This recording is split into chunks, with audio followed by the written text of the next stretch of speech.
Chapter 15. You're moving back to England. Hermione shouldn't be upset. It was bound to happen eventually. It still stunk.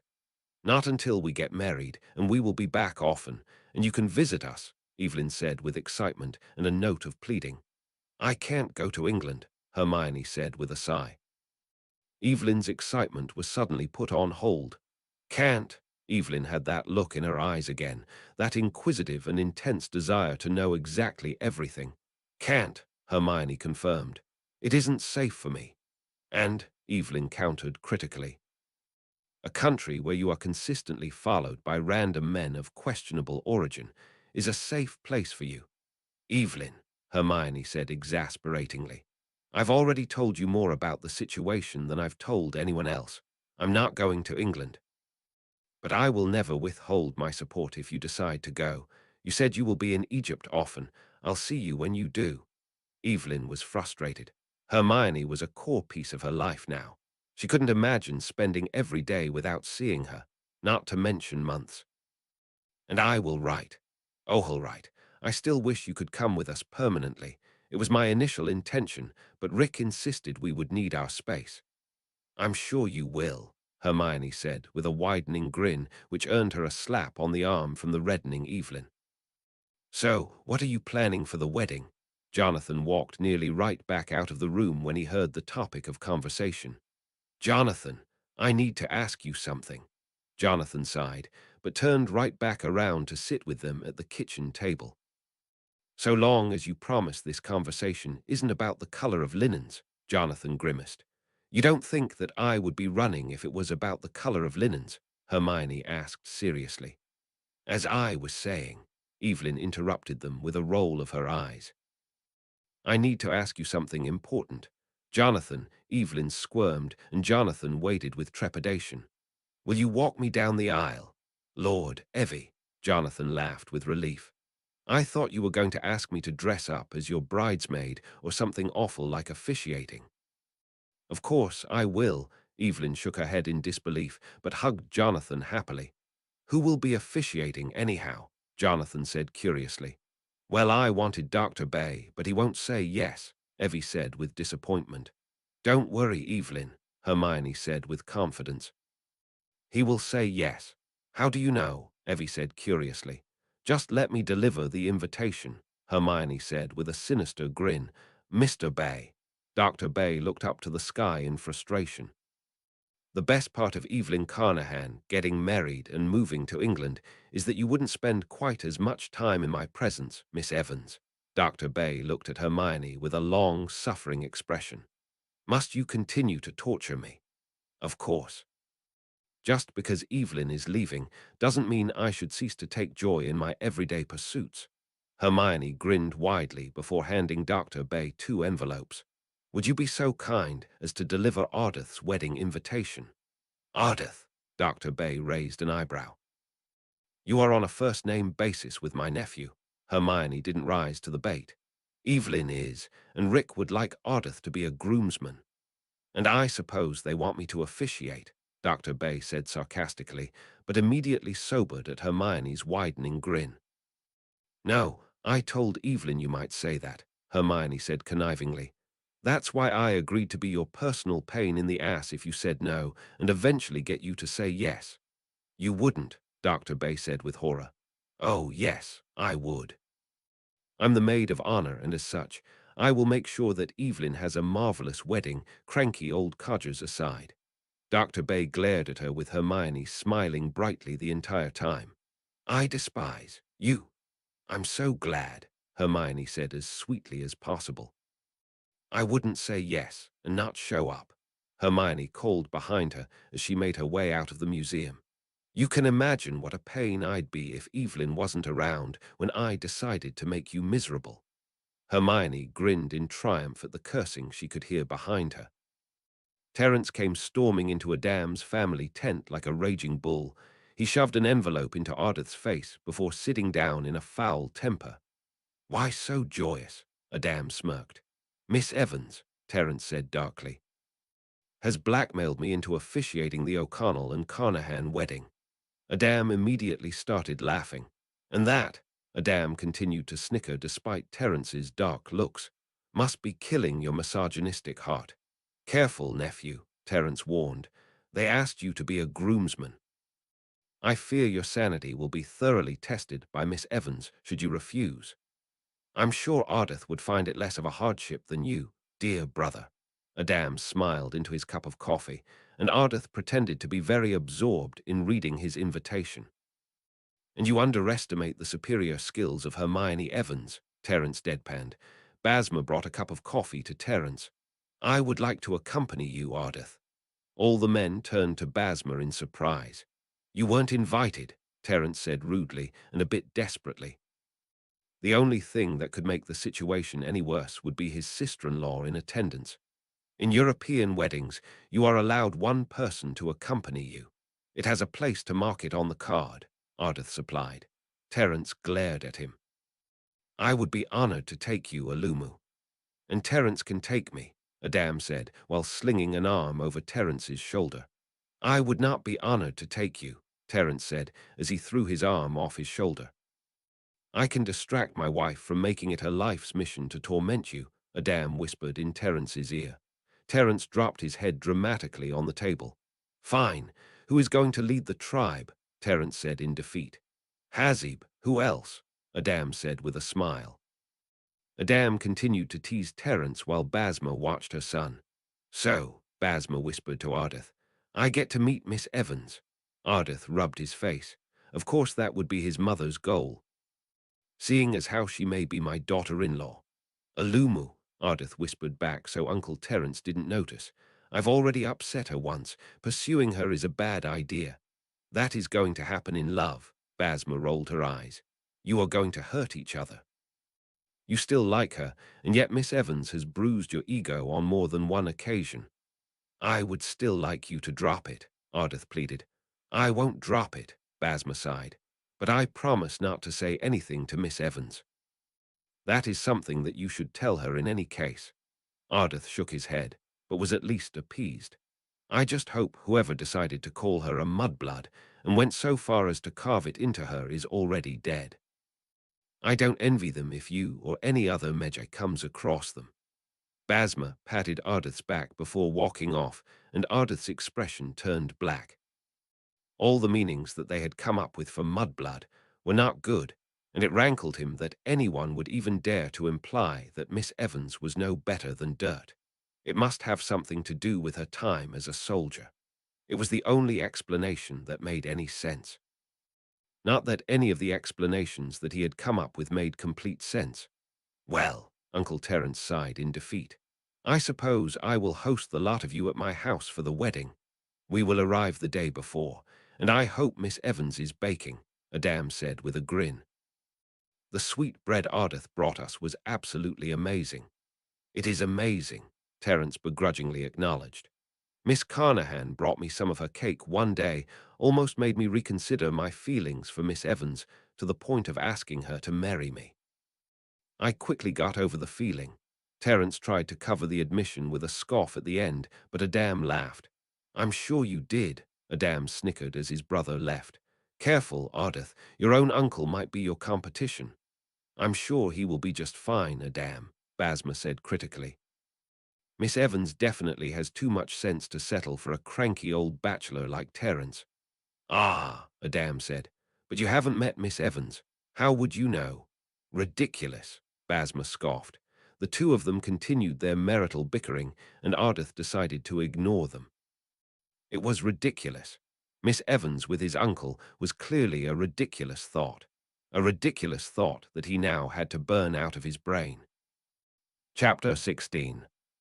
Please, Hermione. Evelyn, do you seriously want every single guest asking about your bridesmaid's scars, or would you like them focusing on you, the bride? Hermione and Evelyn were epically frustrated with each other. Evelyn was trying to get Hermione to agree to any of the dresses in the bridal shop, and as of yet had not seen a single one that wouldn't showcase Hermione's scars front and center. You know, I don't care about the attention being on me. Just try one on so I can at least judge for myself. No. Why not? Evelyn finally yelled. You would have too many questions that I do not have an answer that I can give, Hermione yelled back, specifically the one shaped like a time turner. Hermione couldn't even conceive of how she would provide an explanation for Evelyn, let alone an entire group of guests. If it wasn't a magical injury, Hermione would be able to cover it up. But that clearly wasn't the case. Hermione couldn't even cover it up with makeup. Her skin had melted around it. The ridges were defined and absolutely awful. Other than polyjuicing as another person, there was literally nothing Hermione could do to hide them except clothes. Ladies, have some decorum or I shall toss you out. Hermione gave the shopkeeper a glare that immediately had her shifting nervously. Hermione really wanted to tell her where she could shove her decorum. Evelyn picked up her sweater and purse. Fine, we are leaving, Evelyn huffed. They walked out and Evelyn let out a huge breath. You can't just wear what you wear every day, Evelyn sighed. Hermione froze as she saw a Bedouin woman passing. What about Egyptian wear? Hermione pointed at the woman, and Evelyn smacked herself on the forehead. Of course. Why didn't I think of that? And you will match perfectly with Ardith. Because heaven knows that man would look exceedingly odd in Western clothes with all those tattoos. Come on, Hermione. Evelyn dragged Hermione behind her until they were within one of the nicer market stalls. Hermione just let Evelyn do the rest of the choosing now that they had found a reasonable alternative to low neckline British fashion. Evelyn finally pulled out a blue and gold Bedouin dress. This one is perfect. So long as everything is covered as the bride wishes, it is perfect for me, Hermione said. You're sure? Evelyn said with uncertainty. You don't want to look around. We can pick another one with a different style if you like. I am going to be honest. I could not care less about the color or style as long as people aren't pointing and asking unnecessary questions about my body, Hermione said frankly. Evelyn felt a jolt of guilt. Hermione did not come off as insecure in any way, shape, or form, but it certainly sounded like she was just not openly insecure. I am sorry. I just didn't know what to do and it was making me frustrated. Evelyn rushed to apologize. Please don't apologize, Hermione said. I know that you don't care all that much more about clothes than I do, but this is one of the occasions where clothes actually matter. And it isn't your fault that the British can't hide the girls. She pointed at her boobs. Some things should wait till the wedding night, in my opinion.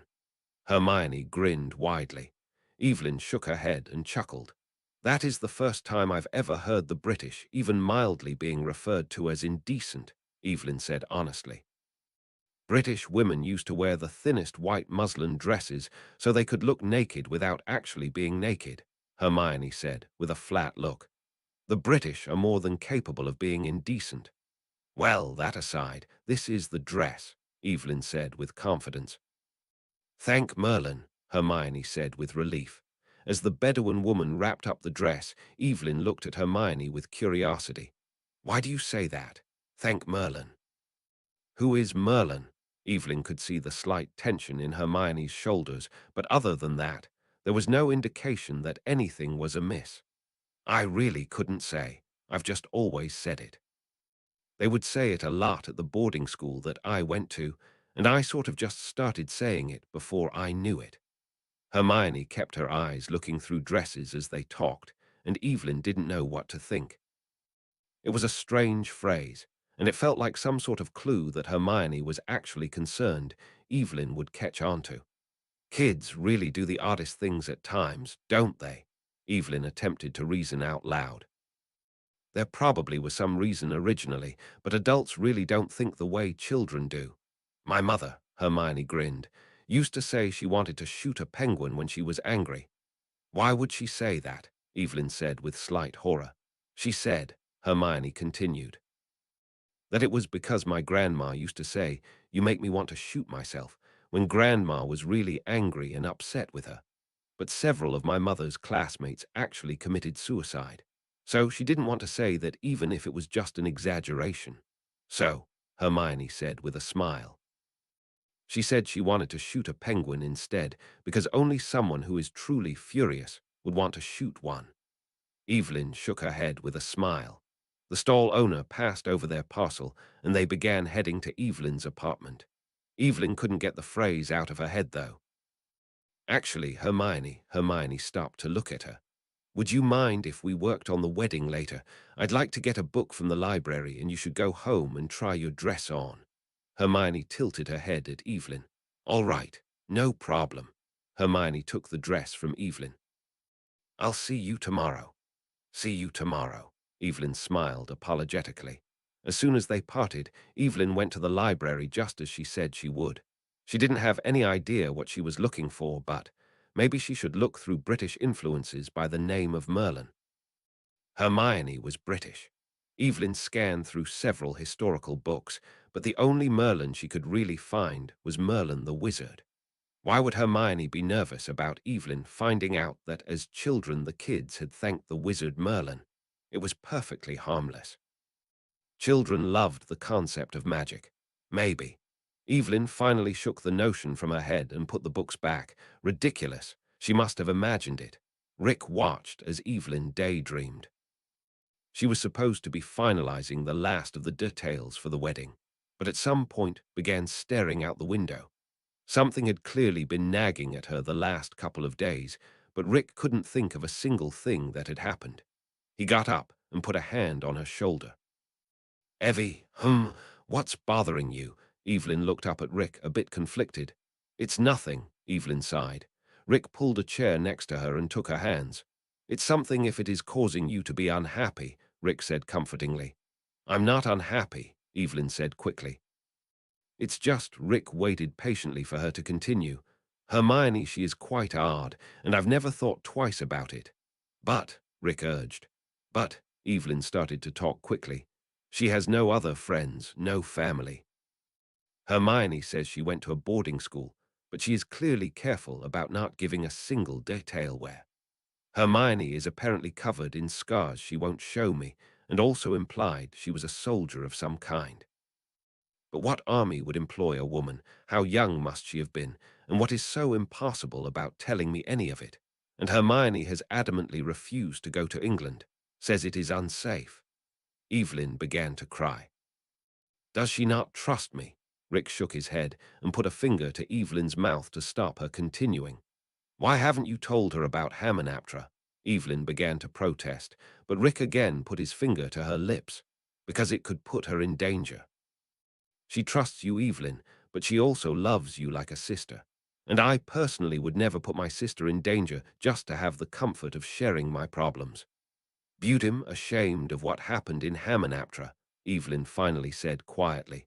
Rick watched her steadily.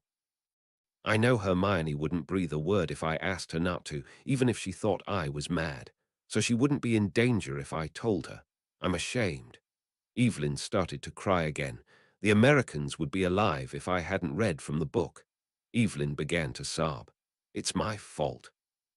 I don't want Hermione to know about that. She's like the big sister I never had. She would be disappointed in me. Rick rubbed circles in Evelyn's back as she cried. I doubt that she would, Evelyn. Evelyn shook her head in denial and Rick sighed. Why don't you get some sleep? You're stressed. You'll see Hermione tomorrow. Evelyn finally nodded. Will you lay down next to me? Evelyn asked shyly. Rick was surprised but nodded. After Evelyn had settled under the covers, Rick laid on top of the blanket next to her and slung his arm over her waist. She cried for a few more minutes, but eventually fell asleep along with Rick. Hermione knocked on Evelyn's door politely at first, but frowned when nobody answered. She would leave and try again later, but Hermione had promised to take care of the wedding payments for Evelyn today. That was going to take time. Hermione pounded a bit more persistently, and again. Finally, after the fourth pounding, a disheveled Jonathan opened the door. Good morning, Starchin. The earth says hello, Hermione said brightly. Jonathan was clearly struggling to physically keep his eyes open. And Jonathan says, bloody well go to hell. Jonathan slammed the door in her face, and Hermione started pounding again. What? The swung open again, and Hermione could clearly see that Jonathan was uncharacteristically irate, probably due to a gnarly hangover. If you just let me in, I can annoy Evelyn instead, and you can go back to bed. Jonathan grumbled, but opened the door to Hermione anyway. Evelyn isn't already awake. Hermione frowned as she looked around Evelyn and Jonathan's apartment. She was asleep when I got home an hour ago, Jonathan said, as he blurrily eyed his pocket watch. Hermione shrugged and opened the French doors to Evelyn's bedroom. Hermione's eyes widened, and then a shit-eating grin spread across her face. Oh, she's asleep, all right. Jonathan did not like the look on Hermione's face. It bode ill for his sanity. He peered into Evie's room and immediately began spluttering. Evelyn was sharing her bed with O'Connell. Jonathan looked about ready to explode, but Hermione acted before he could. "Good morning," Hermione sang operatically and loudly. Evelyn jolted upright groggily, and O'Connell lazily opened one eye. "Evelyn Carnahan," Jonathan roared. "Ooh," he pulled out the full name. Hermione grinned. "This is not funny, Hermione." Jonathan was clearly on a British gentleman, older brother trip. "You having the audacity to be upset with Evelyn is funny, Jonathan," Hermione snarked. "I have every right as her older brother and patriarch of this family to be upset," Jonathan continued. "Oh, really?" Hermione grinned sharply. "Well, Jonathan, before you continue, how many women have you slept with before matrimony and didn't marry?" Jonathan gaped like a fish. "That," Jonathan blustered. "That is completely different," he nodded firmly. "Every woman that you slept with was someone's daughter or sister. How is it different?" Hermione waited for his response, but it never came. Jonathan opened his mouth several times and attempted to push something out, but he couldn't get the words to form. Eventually, he just yelled with frustration and marched to his bedroom, slamming the door behind him. "You are welcome," Hermione said to a shocked Evelyn and impressed O'Connell. "Why don't you get dressed, Evelyn, and we'll finish the last of the preparations for the wedding?" And Hermione closed the doors. "I like Hermione more each time I see her," Rick said sleepily. "It is too bad that she can't move with us to England." "I thought you were against it," Evelyn said as she threw back the covers. "Think about it. Who else could get Jonathan to shut up so effectively, not to mention quickly?" Rick snorted. Evelyn grabbed a fresh set of clothes and made her way to the bathroom. "You could, but I don't encourage that level of violence to simply shut up family members," Evelyn said, with a warning look in Rick's direction. "It is a shame," Rick said mournfully. "Thank you for having us, dear brother." Terence looked wearily at his brother and his family. Ardith bowed to him. "Thank you for having us, uncle." "Yes, yes," Terence said grumpily. "You are going to smile during the wedding ceremony," Basmas said critically. "A pleasure to have you in my home as well, dear sister," Terence said with a fake smile. "That's the spirit, Terence," Adam said with a snicker. "Will you please just come in?" Terence growled. "I have to leave to greet the Carnahans, but I will try to be back soon," Ardith said with a small smile. "Don't rush," Basma smiled. "I'm sure that you will enjoy the Carnahans' company far more than ours," Adam said with a smirk. Ardith shook his head. He never should have told his parents about Miss Evans. Now, it would be all he could focus on throughout the wedding. How things looked through their eyes and constantly being under scrutiny. Ardith gratefully left his family to make his way over to the Carnahan home. Jonathan Carnahan answered the door looking like he was ready to murder someone. "Hello, my friend," Ardith said kindly. "Hello," Jonathan said with less enthusiasm. "Come on in, Ardith." "Is everything all right?" Ardith asked with mild concern. "Peachy, just bloody peachy," Jonathan muttered with a clearly foul temper. "Jonathan is just being a twat," Hermione said as she walked in. "A twat?"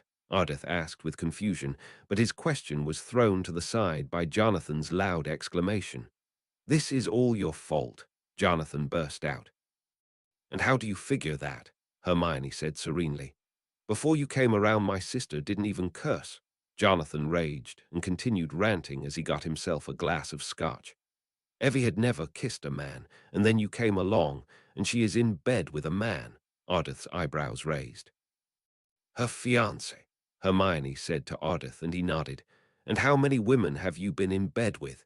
In general, not at once," Hermione questioned Jonathan sardonically. Don't change the subject. Jonathan pointed a finger dramatically at her. That is not a valid argument. And if you think about it, Hermione continued, as if Jonathan hadn't even said anything, it is far more likely it is your own whoring ways which is to blame for your sister waking up with a man in her bed. I bet, Jonathan argued desperately. I bet you've slept with a man, and that is why. Jonathan was clearly losing the argument and trying to grasp onto straws, but Ardith lost his breath at her answer. Yes, I have. What's it to you? Hermione said as if they were discussing the weather. Ardith and Jonathan stared at her as if she had two heads, but Hermione just calmly sipped her tea. And I highly doubt that's why Evelyn felt comfortable sleeping in a bed with O'Connell. Seeing as how, she doesn't know that I've had sex or heard my opinion in general. Whereas you, Jonathan Carnahan, make no attempts to keep private life well private. Evelyn walked into the awkward and stunned silence that followed. Is everything all right? Evelyn said with uncertainty. I've had sex, and your brother is contemplating having a priest over to cleanse both our souls, Hermione said bluntly. You're a widow, Evelyn said with a frown. No, Hermione sighed. Am married, Evelyn burst out, and Ardith nearly knocked over the table he had his arm leaning on and only barely grabbed the edge before it went toppling over. I know I am a private person, Hermione snarked, but do you really think I have a husband hiding in my attic? I'm sorry. You just don't seem like the type to, Evelyn tried to find a way to tactfully say it. Just, well, I'm not, Hermione said honestly. But it was right after I had nearly died in numerous painful ways and was captured and tortured. Therefore, I wasn't terribly concerned about maintaining my chastity. By the way, Evelyn began to blush and stammer. How was it? Hermione turned to Ardith and Jonathan and raised her eyebrows meaningfully. Oh my goodness. Of course you wouldn't want to talk about it in front of Jonathan and Ardith. I'm so sorry, Hermione. It's fine. We'll talk later, Hermione chuckled. Just when you get a bloke interested, Jonathan muttered. Ardith was sitting in silence. He thought he was experiencing jealousy when he thought that Hermione was engaged to Jonathan. But now, Ardith had never felt the red heart burning in his chest before. He wanted to drag the man who touched her by his neck and repeatedly kick him in the crotch until he lost all abilities to procreate. Ardith's mind over and over all the things that he would do to the man who had taken advantage of her in what was clearly a tumultuous time. Hermione made the mistake of catching Ardith's eyes with her own and immediately felt a painful clench in her abdomen. His eyes, they were so angry. Hermione felt her pulse quicken and she immediately turned away. Are you ready, Evelyn? Hermione said quickly. The men probably want to have some sort of stag party while we finish paying people and making sure everything is ready for tomorrow. Of course. And maybe we can continue our previous conversation over coffee, Evelyn asked hopefully, and Hermione finally was able to laugh. Of course, Jonathan brightened considerably at the thought of a stag party. Yes, Jonathan said with excitement. I had completely forgotten. We will give O'Connell a night to remember. Dead man walking, am I right, Ardith, old chap? Ardith's murderous thoughts were disturbed by a jolly shove by Jonathan. Ardith finally processed the conversation that had gone on while he was plotting. What is a stag party? Ardith said in confusion. Considering your response to a brothel, Hermione called behind her as she and Evelyn walked out the door. Your worst nightmare. Don't run away this time. Have fun. Run away? What is she talking about? Jonathan asked. Ardith sighed. How many times could one be tortured by a single experience before the hilarity had run its course? Chapter 17. So, how was it? Evelyn whispered excitedly. Hermione and her had decided to go to the local Casper in honor of Evelyn's last night as a single woman. It was filled with men and the occasional prostitute, and it was clearly not either of their scenes. I'm not entirely sure that my experience is the most encouraging, Hermione said honestly while sipping her wine. It wasn't that bad, was it? Evelyn continued curiously. It was just. Hermione struggled to find words that would convey the whole ordeal without freaking Evelyn out. Ronald was the most selfish person I have ever known, and to put it simply, he conveyed that fact in every area of his life. He was very wham, bam, thank you, ma'am, and then had the audacity to ask why you weren't interested in giving him a blow job or having sex multiple times a day. It was all a mess and little to no enjoyment for me. And then, Hermione continued, Ronald would get frustrated and complain to his mother. No, Evelyn was cringing in horror. Yes, he would tell his mother that he didn't understand why I was never available for his needs. And while his mother was perfectly loving and caring, she did not know how to mind her own business, Hermione said emphatically. I am actually grateful that we did have sex before marriage. Otherwise, I know that Ronald would have pushed and pushed for marriage simply so he could get laid. Then I would have been stuck. Why were you with him in the first place, Hermione? He doesn't sound like someone that you would necessarily like being with. Hermione frowned. It was true. She was never really in love with Ronald, but he was a friend, safe up to a point. Because I didn't know what to do, Hermione said honestly. I was so lost, and everyone just assumed we'd be together. And because I had no idea what I was going to do or anything, I trusted them to tell me. And having sex with him, everyone told me it was normal.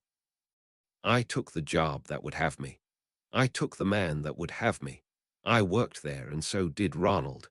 And it just occurred to me one day that Ronald was never going to put me first. Not ever. Any time that I was ever in danger, he took care of himself, and if it was not an inconvenience, then me. And it just broke what was left of the shits I had to give. Left him, eventually changed jobs, and now I am here. That really surprises me, Evelyn admitted. Which part? Hermione drained the rest of her glass impulsively and began coughing. You're just doing things to please people. I mean, isn't that why you did it? Not really. I was just a rule follower. It felt like some sort of rule that I was going to be with Ronald, I guess. Hermione and Evelyn were silent for a few minutes as the waiter brought Hermione another glass of wine. She would have to sneak a sobering potion at some point. Do you have any questions? About what? Evelyn said with puzzlement until Hermione gave her a telling, toothy grin. Sex. Well, Evelyn blushed brightly.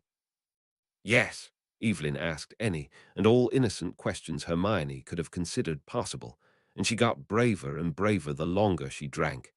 You have to tell me what a blowjob is now that I've had enough to drink. Hermione snorted wine up her nose. Hermione coughed and tilted her head back in order to dislodge the liquid. You don't know what a blowjob is. Hermione gave a warning look to a man near them, clearly listening into their conversation, and he shifted uncomfortably for a minute before retreating to the bar. Hermione, sex may have been common fodder where you went to school, but none of the girls I had contact with were ever so candid with me. Maybe with each other, but as you know, we didn't get along. Hermione swished the wine around in a glass. I didn't talk with my classmates either. They simply pretended I wasn't there, or did it because they knew it would annoy me. They also were under the impression that I was an incurable prude. Hermione snorted before taking another sip. And a blowjob is a woman performing oral sex on a man. Oral sex. Evelyn blushed madly as she said it a bit too loud, and several men grinned in their direction. An American man gave Hermione a wink, and she flipped him the bird back, causing his companions to laugh uproariously.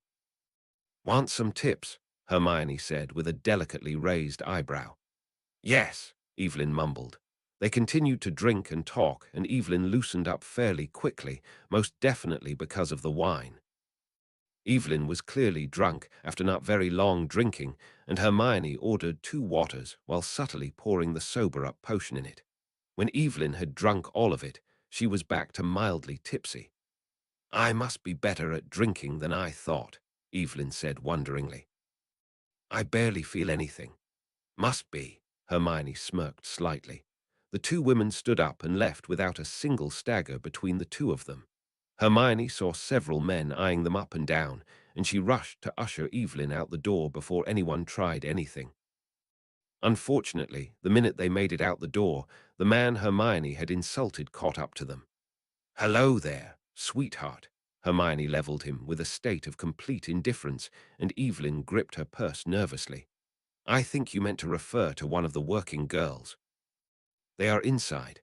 I would go find one," Hermione said coldly, and continued to steer Evelyn back towards Evelyn's apartment. "Don't be like that." The blonde hair and blue-eyed soldier grabbed onto Hermione's arm.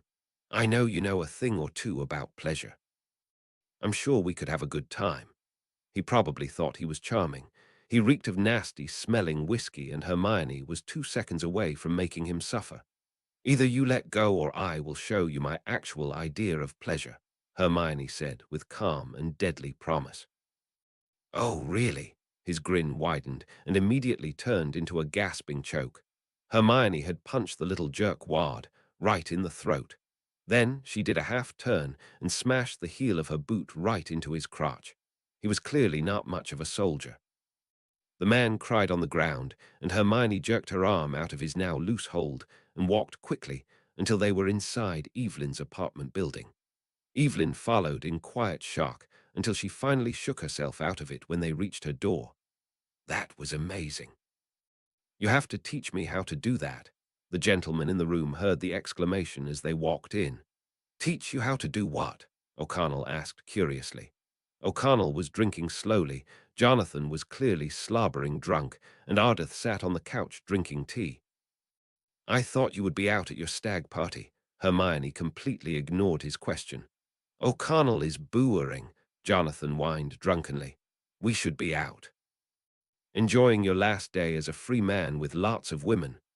"I like the woman I've got now." O'Connell winked at Evelyn, and she giggled tipsily. "What do you wish Miss Evans to teach you, Miss Carnahan?" Ardith said with a smile.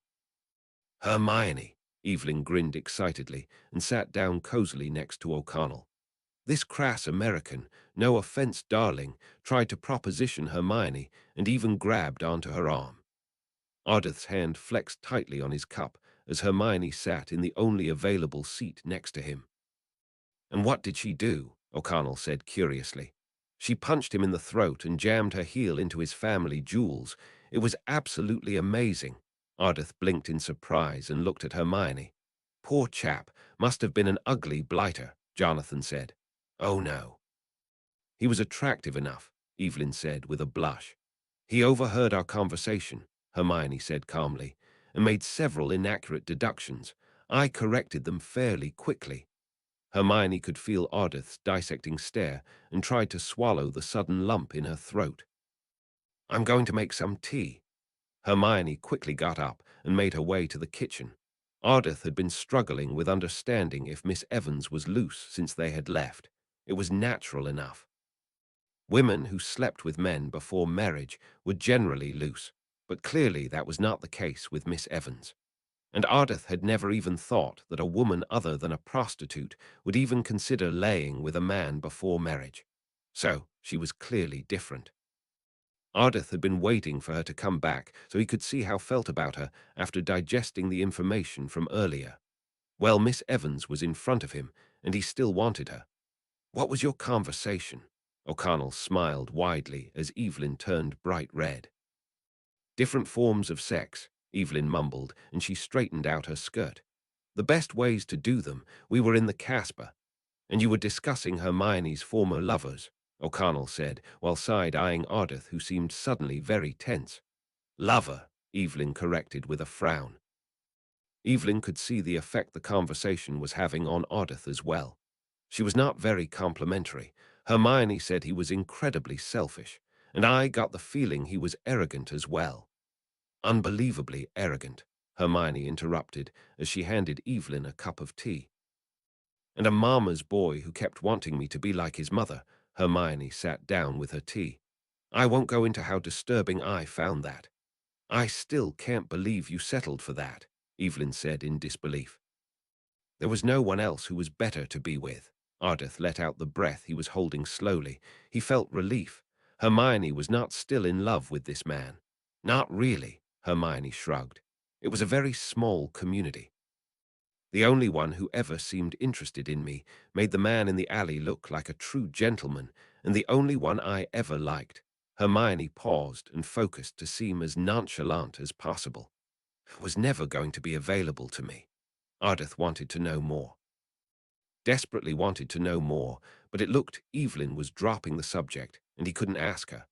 Ardith couldn't deny it. He was in love with Hermione Evans, irreversibly in love with her. Ardith had known he admired her and found her to be someone he liked immensely. But now he couldn't deny it. Ardith wanted to erase these men from her mind and be the only one she ever looked at again. The men didn't matter. They were gone, clearly. But how was Ardith going to woo a woman like her? They were so different. Ardith could not engage in a long-term courtship. Not with his position in his tribe. He would have to convince her to leave everything behind and marry him all at once. Ardith couldn't see her doing that, but he had to ask. Tomorrow, he would ask her tomorrow. Hermione was worth the risk. Ardith knew she was worth the risk. Hermione had no idea the struggle that was going on next to her. She looked over and Ardith was looking at her while clearly thinking through something deep. Hermione shivered. She needed to avoid this man. He was dangerous. Hermione had come to terms long ago that she would probably never get married. She was never really interested in any wizard other than Harry. And Hermione couldn't date a muggle, not without lying to them. And how would that be fair to either of them? In order to marry a muggle, Hermione was not able to tell them she was a witch until they were married to each other. And that was a recipe for disaster. Say, Hermione got to that point, married the man of her dreams, and then he found out. The best case scenario is he was okay with it. But the worst case scenario, Hermione's heart would break when he realized how different she was in reality to what he thought she was. Hermione brewed potions and rode brooms and fought for house elf rights. She was not someone you wanted to deal with when she was angry. How could she ask anyone to deal with that? Then Hermione would have to erase the event from their mind, divorce them without a reason, and walk away broken like a wine glass with no possibility to repair. The man she married should have the ability to run away from her should he choose with full knowledge of why. And Ardith, Hermione could see that she liked him, and that was not a fact that she was comfortable accepting. She was suddenly glad that Evelyn was leaving the country. It would be much easier to avoid being around him with her gone. I think the bride should get her beauty rest, Hermione said quickly. She gave Evelyn a hug. I'll see you tomorrow. She didn't give anyone a chance to talk or move as Hermione quickly walked out the door. Well, that was rude, Jonathan snorted before falling off the chair and right onto the floor, ass first. How was your time with the Carnahans? Ardith startled as his father asked from the dinner table in his uncle's apartment. Eventful, Ardith said cryptically. Adam sipped his coffee as his son put his things down by the door. Father, Adam waited for Ardith to speak. I wish to ask Miss Evans to marry me. Adam's eyebrows flew up in surprise. Just yesterday, you were denying you even liked her, Adam said skeptically. That is a fast leap to marriage. I am in love with her, Ardith blushed, and I can't court her, not from the desert. I understand, Adam reasoned, but we can make it possible for you to court her, at least for a week or two. Adam stood and put a comforting hand on his shoulder. I want you to be successful. The tribe will understand. Stay here for a week or two after the wedding. Court her properly. Don't just spring it on her. Ardith finally nodded. All right. I will. She goes to the library and to the cafe every day even when Miss Carnahan wasn't here. I will just be there. Adam smiled at Ardith encouragingly. I think that is a wonderful plan. Your mother will be thrilled. Adam ended teasingly, and Ardith groaned. Please ask Alumu not to say anything tomorrow, Ardith begged. I was already worried that the two of you would be listening and watching my every move with Miss Evans. Yes, yes, Adam laughed. I will be perfectly well behaved. Ardith looked at his father skeptically. And Alumu? Ah, son, Adam laughed. You had better pray to Allah, because that is the only way your mother is doing anything other than exactly what she wants to do. Adam patted Ardith's back comfortingly as he continued to groan. Chapter 18. You're a vision, Evelyn. Evelyn had chosen to wear an ankle-length dress. It was absolutely beautiful on her. Her eyes had been lined with kohl in the ancient Egyptian style. Evelyn looked nothing like the shy, British librarian that Hermione had met. Rather than having the traditional bridal veil, Evelyn was wearing the traditional Bedouin scarf and jeweled face, covering much like the one that she had purchased for Hermione. Evelyn had done Hermione up in a similar fashion, and Hermione's eyes were bright and golden in comparison to the black makeup. Hermione's dress flowing, and the only recognizable article on her was the pink beaded bag slung across her chest. Thank you so much, Hermione. At the risk of sounding like an insane bride, is there any way that you can lose the bag? Evelyn was mostly joking.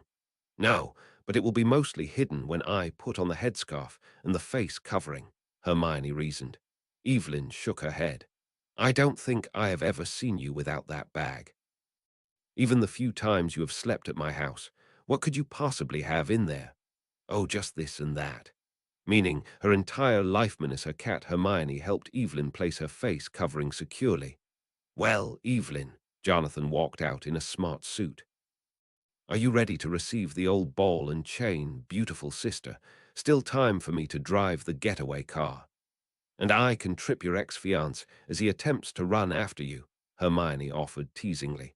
Thank you, I'll be fine. Though the sentiment is appreciated. Ardith walked in just as the women were ready and he lost his breath. Hermione was beautiful in Bedouin clothing. He gulped. You all right there, old boy? Ardith whipped his head towards a teasing Jonathan. He had probably looked like a gaping moron. Of course. You look beautiful, Evelyn. And Hermione. Ardith walked up to Hermione and held out his arm for her to take. Hermione had been quite breathless herself. He was in matching blue and gold and no head covering. He was truly the most handsome man she had ever met. Hermione took his arm carefully. Ardith savored being close to her as he walked her down the aisle ahead of Evelyn. He grinned when he saw his uncle attempting not to look like he was constipated. Uncle Terence had received many lectures from Alumu about appearing to look happy, and not like he wanted to murder the world and everyone in it. Uncle was only mildly successful. Ardith was sad to let Hermione go when they reached the altar. Rick was sweating. He was so nervous. He was wearing a suit, and he'd never worn a suit in his life. But for Evelyn, he would endure the poshness. Didn't change the fact that Rick looked absolutely ridiculous. Evelyn would probably come to her senses just looking at him. Who was he kidding? She should make a run for it.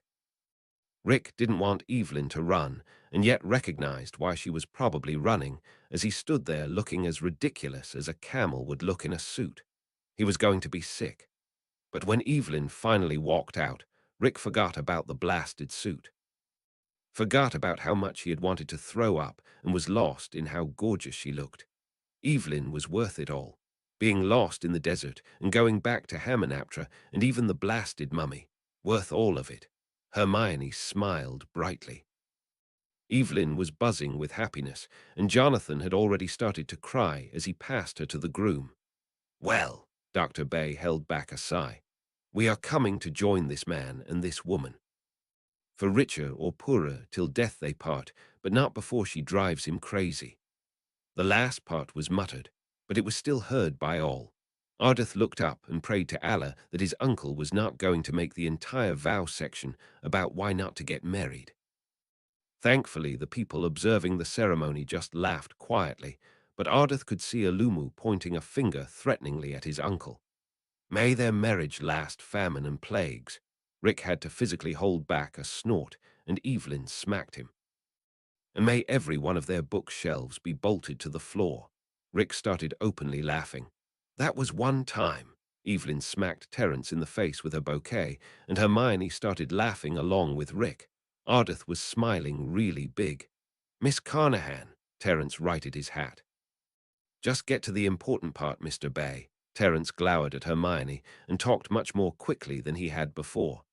Do you, Rick O'Connell, take Evelyn Carnahan to be your wife? I do, Rick said with suppressed amusement. And do you, Evelyn Carnahan, take Rick O'Connell to be your husband? I do, Evelyn said, still a bit miffed. I now pronounce you man and wife. Now kiss and get it over with. Dr. Bay threw up a hand and left the altar. Evelyn huffed in irritation. Rick only shrugged and pulled Evelyn to him. It's a bit difficult, Rick pointed to her face covering. With that, Evelyn reached up, unhooked the cloth and surged forward to kiss O'Connell. Mr. and Mrs. O'Connell, everyone, Jonathan yelled helpfully, and everyone erupted into applause as the newly married couple walked down the aisle. Hermione rejoined with Ardith and walked back down the aisle. That was rough, Hermione snorted. I am not entirely sure what they were thinking of employing my uncle for the role of minister, Ardith said with amusement. Maybe they just needed one curmudgeon in attendance, Hermione supplied. Curmudgeon, the word felt odd in Ardith's mouth. Cranky old man, Hermione explained. Ardith, he had to almost physically hold back his groan as Alumu and father walked up. Miss Evans, this is my father and mother, Ardith said respectfully. Assalamu alaikum, peace be with you, Hermione said with a slight bow of her head. Basma and Adam were surprised and incredibly pleased. Wa alaikum assalam, and peace be with you also, Basma said with a big smile. Ardith couldn't help the big grin that spread over his face. Hermione wasn't even trying, and she had already won over his Alumu. She was perfect. You are a good girl, Basma continued with a thick accent. Will you marry my son? Ardith immediately turned bright red with embarrassment, and Hermione choked a little. Alumu, Ardith said with horror. Excuse my wife, Adam said with a shit-eating grin. She has heard much about you, Ardith closed his eyes. Maybe when he opened them he would realize he was in a nightmare. And you did not disappoint. Please think about it. We need someone to give the poor boy a sense of humor. Ardith grows more serious by the day, and we are worried his eyebrows will get stuck together if he keeps frowning so hard. Hermione was so shocked she just nodded, and Ardith immediately ushered her as quickly as possible to the bride and groom's table. Hermione had never been so thankful for having a face covering. She would have looked like a gaping fish. I'm going to kill my father, Ardith muttered darkly. After all that effort to keep him alive, Hermione joked weakly. It would seem like a waste. Hermione attempted to control her breathing in and out. And what would you suggest I do, Miss Evans? Ardith said with a small smile. Pull one of your pranks on him. You can't steal my material, Hermione said playfully. Come up with your own pranks, Ardith laughed loudly. As you wish. I look forward to telling you about it. Hermione sat down next to Evelyn, and Ardith reluctantly sat on O'Connell's side. You are getting along with Ardith, Evelyn said meaningfully. Hermione pulled the headscarf from her head to wrap it around her waist. The material of her outfit was lovely, but it was strange to wear something so shapeless. She also placed the face covering in her beaded bag. I thought it was a given that people should get along at weddings, Hermione said cryptically. Yes, Evelyn said sarcastically. That's the only reason you are getting along. She is beautiful, Basma whispered to Adam as she admired Hermione sitting at the head table. And smart to have learned Arabic so well. Yes, Adam grinned, but I hope someone didn't scare the poor thing off. Adam looked at his wife meaningfully. With the differences in culture, it is important for her to know that we approve, Basma retorted with a scoff. Yes, Adam agreed. But I am still worried about how much we don't know about her. But Basma countered. That certainly displays that she can keep our own secrets. It doesn't mean that Ardith should jump into a marriage with her and all those unknown secrets. Adam really did like Miss Evans. But there was that feeling that came when he was around her. Ardith needed to take his time. And there was that nagging feeling in Adam's gut that despite Ardith being at the age to marry, that he wasn't quite ready. Not confident enough despite the way he held himself. Ardith was immature in his understanding of the world, and Adam could see in his very short acquaintance with Miss Evans. She was certainly not immature. Miss Evans had displayed a hardened warrior. Sharp and cutting intelligence Ardith couldn't quite keep up with yet. And while Ardith was skilled and respected, could he really be the type of man that such a woman needed? With time, certainly. Ardith would get there, but he was not there. Not quite. Basma huffed and watched her son glancing minutely at Miss Evans. I think they would suit each other, Basma said obstinately. I think Ardith needs time to grow first, Adam said simply. Basma couldn't quite bring herself to argue with that. Well, how are you feeling, Mrs. O'Connell? Rick placed a savoring kiss on Evelyn's knuckles, and she beamed back at him. So unbelievably happy, Mr. O'Connell. Evie placed a kiss on the palm of his hand and laughed at the red kiss imprint. Already marking our territory, Rick grinned. With such a handsome husband, can you blame me? Evie said goopily. If I hurl, take care of me, Hermione. Jonathan looked at the couple with disgusted wonder at their overly mushy conversation. I'll just foist you onto Dr. Bay as punishment for his lovely minister skills, Hermione snorted. Oi. That is torturing not just him, but my poor self. Have you no sympathy? Jonathan clutched his heart. Nope. Evelyn and Rick stood up to partake in their first dance as a married couple. Evelyn decided to seize her chance to push Hermione and Ardith together. Come dance with us, Evelyn begged. I don't want everyone staring at just the two of us. Hermione narrowed her eyes suspiciously. Please, Hermione sighed. All right, Hermione finally agreed reluctantly. Ardith had to hide his exuberant smile as he led Miss Evans onto the dance floor and then immediately stopped short as he realized a crucial fact. I can't dance your Western dances, Miss Evans, Ardith whispered to her in panic. Don't worry, Hermione smiled comfortingly. It is fairly simple. Hermione instructed him on the waltz quickly as they made their way to the dance floor. Ardith blushed slightly when he was instructed to place his hand on her waist, but did so quickly so as not to embarrass himself. Hermione smiled encouragingly to him as they made their way across the dancer floor. See, there is nothing to it. The pressure to dance well died down as more of the couples entered the floor, and Ardith could finally breathe. Did you grow up dancing? Ardith tried to converse, while focusing on not stomping on Hermione's feet or the feeling of her waist in his hand. No, I learned for a ball when I was 14. Then Hermione suddenly laughed. You should have seen the boys in our house faces when they realized they had to take dancing classes. They looked like gaping fish, Hermione grinned. Well, Ardith chuckled. I imagine my face would look the same at that age. That would have terrified me. And if I had to build the courage to ask you to dance, that would have had me throwing up. Hermione's smile fluttered for a minute. I'm fairly certain you wouldn't have asked me. Hermione's smile tightened. Why is that? Ardith said with a frown. No one liked me at that age, Hermione said too lightly. The only one who didn't speak English and really only asked me because I wasn't falling over myself trying to stalk him around the school. Ardith's frown deepened. He was nice. Hermione tried to cover up the upset of the whole experience.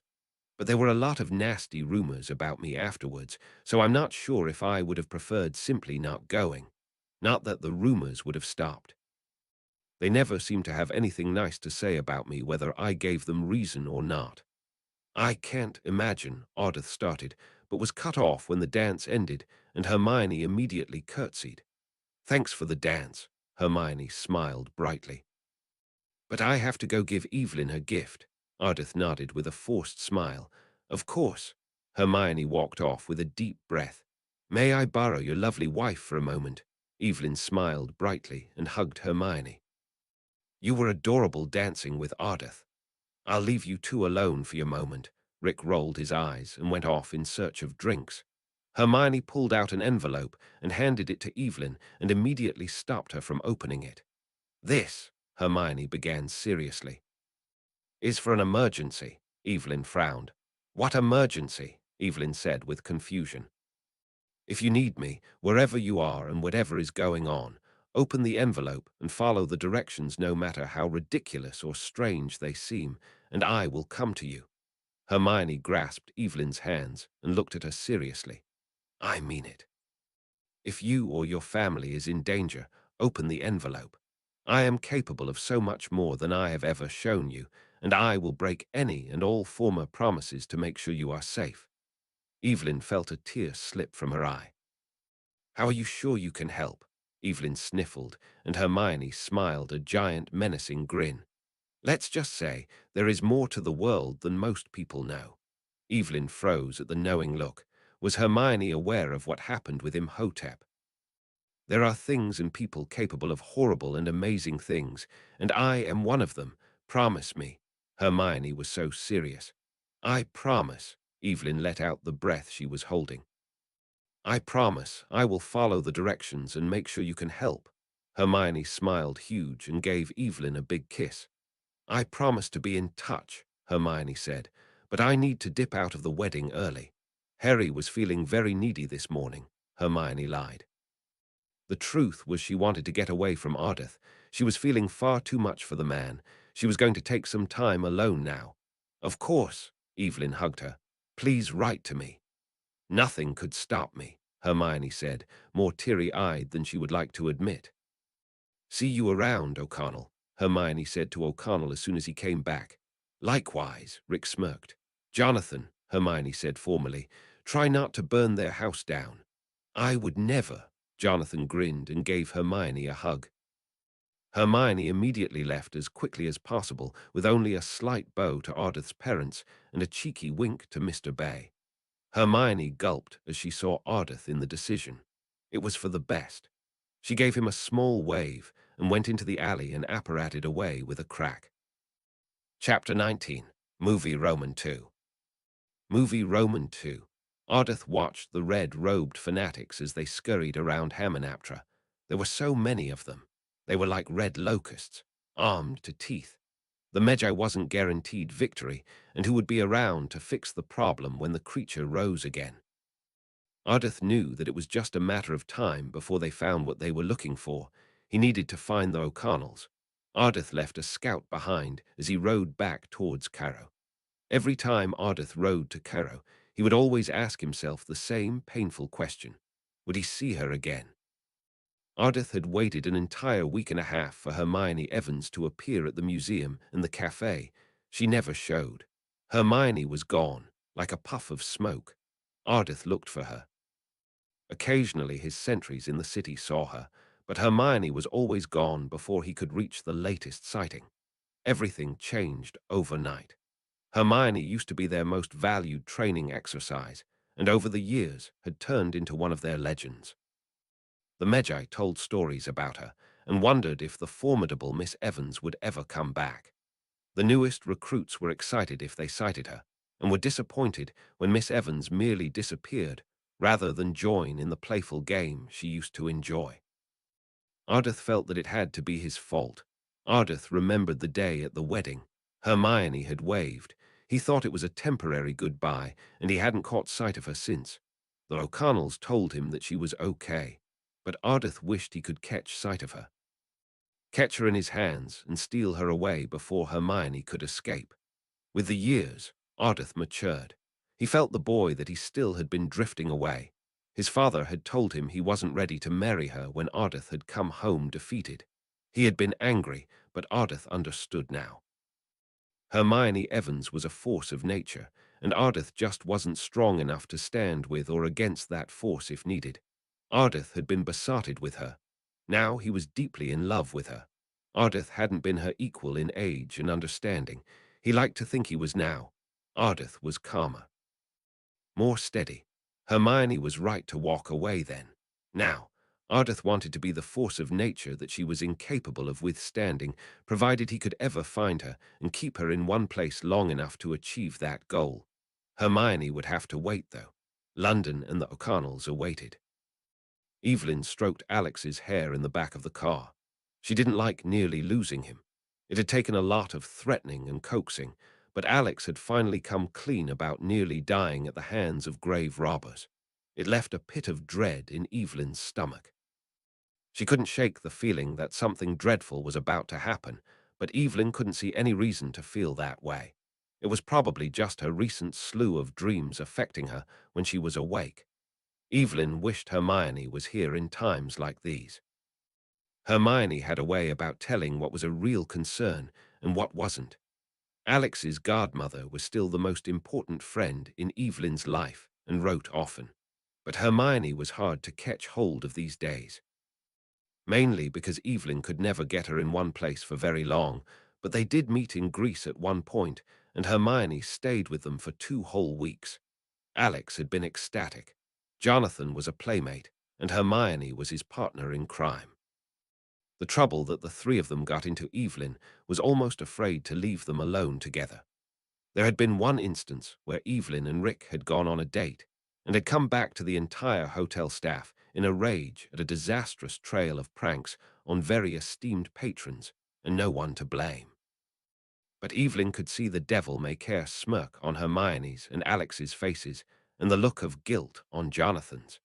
Even though there was no existing evidence to prove that it was them who had slicked oil across the marble foyer, Evelyn and Rick knew without a doubt that it was them. Alex toyed with the whirltop that he had received from his godmother. They had visited with her on their way back home, and she had been alarmed to find out what had nearly happened to Alex. Aunt Hermione had slipped it to him when his parents were busy. If it ever starts to spin, get out. Get away from any new people that have entered the room. This is our secret. Okay, Alex. How does it move? Alex said curiously. Magic, Aunt Hermione had said with a spark in her eyes, and Alex had looked at her blandly. Get real, Auntie. Fine, Hermione smiled secretively. Don't believe me. Just promise. I promise, Alex groaned. Don't get that tone with me, Hermione scoffed. Or I'll tell Rick it was your fault all of his white shirts turned pink. You're the one who gave me the dye pack to sneak into his laundry, Alex whispered frustratedly. It's not my fault you folded like a newspaper and were liable to the power of suggestion, Hermione grinned evilly. Or I could tell on you both. Both Alex and Hermione froze as Evie stood behind them. Since when have you learned the stealth of a panther? Hermione said, with no little amount of bewilderment. I cannot even count the amount of times you have tripped the entirety of a year, let alone our acquaintance. Maybe you simply have lost your touch, Hermione, Evelyn said with a roll of her eyes. Blasphemy, Alex laughed to himself. He liked Aunt Hermione. She was fun, but also as smart as Mum. Alex liked to just sit and listen to the two of them talk. It was better than any cricket match he had ever watched. They fought and snarked and laughed. Aunt Hermione almost always won, which Alex found amazing. Thankfully, Mom hadn't finked on them, and Hermione and him hadn't had to defend themselves to Dad. Dad was still under the impression it was Uncle John. Alex sighed with relief as they pulled into their driveway. Home, sweet home, Rick said with relief. This chest weighs a god-dang ton, Alex said with a heave. Alex, watch your language. Weighty chest this, Alex sighed. He wished Aunt Hermione was around more. She would have cursed up a storm just to prove that Alex's language wasn't a big deal. And Alex and Rick would be laughing the whole time. He didn't understand why Aunt Hermione would not come to England. It didn't matter how many times they asked or how they asked. It was always a no. And if they were in Cairo, Aunt Hermione would only stay for one day. Only one. Alex had asked Mum about it once, and she had rolled her eyes with frustration. Your Aunt Hermione is as stubborn as a mule. That's why. Alex was left even more confused than before. Alex was immediately distracted by the subtle click of the chest. He put the spinning top on the table and curiously opened the box. Evelyn enjoyed kissing Rick just as much as the day they married each other, and she was about ready to show Rick exactly how much when she caught sight of the pantyhose hanging from a bookshelf. Those knickers aren't mine, Evelyn said meaningfully. Jonathan, Rick sighed. Rick wished that Jonathan would find his own life. He also wished that Hermione would just move in with them so that she could keep him in line. It was a pity that Hermione had too much sense to settle for Jonathan. Rick couldn't think of anybody else who could handle his wayward brother-in-law quite so efficiently. I'll take care of Jonathan. You should go check on Alex. Remember, Evelyn grinned. We don't beat up family members. But he deserves it, Rick said with a playful whine before Evie patted him on the back with one last kiss and headed down the stairs. Alex, Year of the Scorpion. Evelyn handed him the book. Neat. Thought you'd like that. Evelyn frowned as she looked at the chest. Alex, where is the key to that? How should I know? Alex looked incredibly suspicious, and Evelyn immediately narrowed her eyes at him and began rifling through his pockets. I mean it, Alex. If you've lost that key, you're grounded. It's not lost. I just can't find it. Well, you better start finding it. Alex looked in bewilderment at the top that Aunt Hermione had given him. Just like she had said, it began to spin with wild colors. Alex, what is that? Before he could say anything, they were interrupted. Good evening.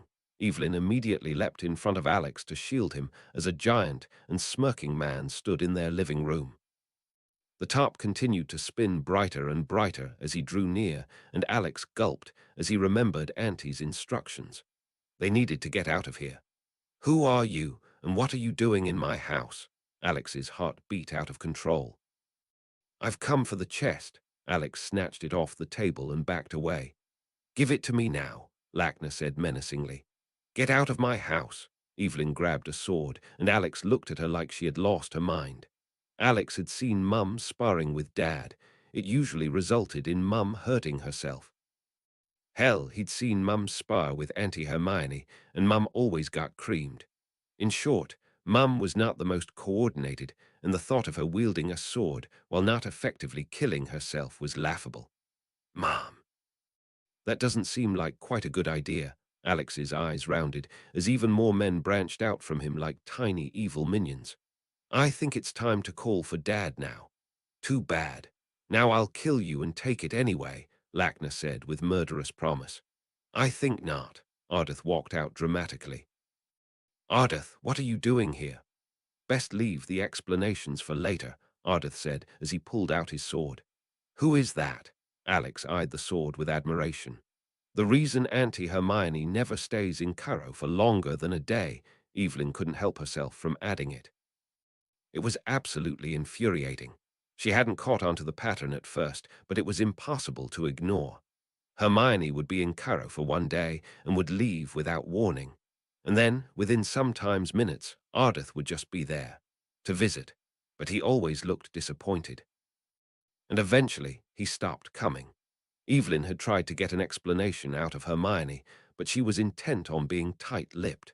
There was absolutely no chance that Evelyn was ever going to find out until Hermione was good and ready. Ardith immediately brushed off the comment. Fight now and worry about Hermione later. Evelyn cried silently the entire way back to Egypt. They took her son.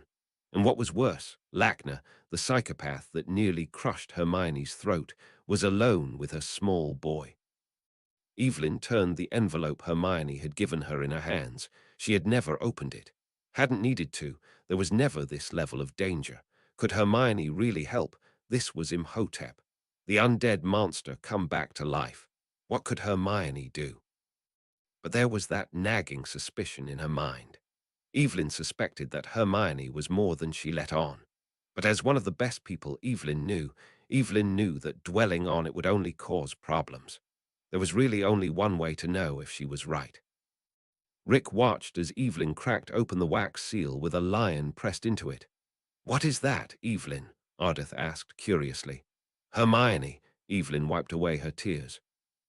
Hermione said to open the envelope if we were ever in real trouble, follow the directions and she would come. Ardith straightened immediately. I think now is the time. Evelyn tipped out a gold coin and a slip of paper. Evelyn looked at it with a deep frown. Bank of Gringotts, Galleon. I've never heard of a currency known as Galleon. Evelyn shook it off and opened the envelope. Her frown only increased. What does it say, Evelyn? Evelyn was completely silent as she read and reread the paper. Rick waited impatiently. Evelyn, Evie gave him a look, but read out loud anyways. When you need me, talk to the coin. Say my name and a short message. When the coin gets warm, read my response. I know it sounds ridiculous, just do it. If this was anyone else, Evelyn muttered in irritation before picking up the coin. I'll never know until I try. Hermione. Alex has been kidnapped. They all waited with anticipation. Evelyn had almost given up, but then it's warming up. Ardith unbuckled and stood to look over her shoulder while holding onto the shaking side to the cargo plane. Where are you? Evelyn said with disbelief.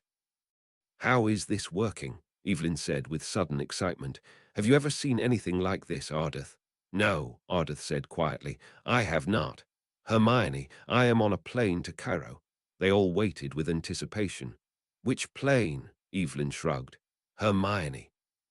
Plane XXX to arrive at 8:00 in the morning. Rick saw the new message appear, but Evelyn seemed very confused all of a sudden and didn't read it aloud. Evelyn, what does it say? It says, Evelyn looked at Rick in confusion. It says, hold on. I'll be there in a minute. Are you sure it says be there? Rick questioned skeptically. That is what it says. Are you all sure this plane isn't going to crash? It's awfully unstable. Every head whipped towards a disheveled Hermione. Ardith breathed in and couldn't breath out until his chest physically hurt. Hermione was different.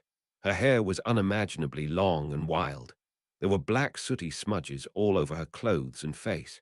Clothes that looked to be inlaid with some sort of brown snake scale. Where the hell did you come from? They all looked at the gruff man who was transporting them illegally with his cargo plane. I've been here the whole time, Hermione said simply. The gentleman looked at her like she was crazy. How else would I be here? Did you think that I just appeared out of thin air? The gentleman looked at her for a few minutes before shaking his head and settling back to sleep. Hermione waved her hand. Muffliato. The sounds from the plane immediately died away to nothing, and Hermione was faced with four very confused people. Hermione sighed and sat down next to Jonathan. All right, out with it. He can't hear us anymore. Hermione nodded towards the now asleep man. And I know you're just holding it all in at this point, Evelyn. How? Evelyn pointed at the coin. You, she pointed at Hermione, and then gestured at the entire plane. When? Hermione raised her eyebrow in that infuriating manner of hers. Don't give me that. Evelyn was hysterical. You just appeared, out of nowhere. Have you been hiding in the cargo this whole time? No, Hermione snorted. Then what? Evelyn burst out. Tell me what happened to Alex first. Evelyn looked about ready to murder Hermione. You appear mid-flight after I talk to a coin, and you want to discuss something else. I want to discuss what you called me for, Hermione said seriously. Evelyn breathed hard. Will you answer my questions after I tell you? Evelyn said with frustration. Ardith watched Hermione carefully without saying a single word. He wanted Evelyn to lead the discussion. Hermione hadn't taken a single glance in his direction, still avoiding him even though he was right in front of her. I will answer your questions once we land in Egypt, Hermione amended. Why can't you tell me now? Evelyn was incredibly angry, so fed up with all the secrecy. Because I would rather not end up in prison. If I tell you while we are technically in the air, we are still technically in England. If I tell you when we land, we are in Egypt. Evelyn was rendered speechless by her response. Why would you end up in prison? What could possibly be so heinous in England that is accepted in Egypt? Well, Hermione smiled tightly. I suppose you are going to find out. We'll go to my house, and I will tell you. You sort of have to see it to believe it. Evelyn surged forward excitedly. You are taking us to your house. Evelyn had gone through so many emotions at once she was feeling airsick, but the very implication that they were going to Hermione's home, Evelyn was going to finally know. Yes, now, Hermione turned cold and terrifying. What happened to my godson? Hermione had been in a dragon sanctuary in Romania when she had felt the heat emanating from the coin in her pocket. Her distraction had nearly cost her a set of eyebrows as the baby dragon choked out a stream of fire right in her face.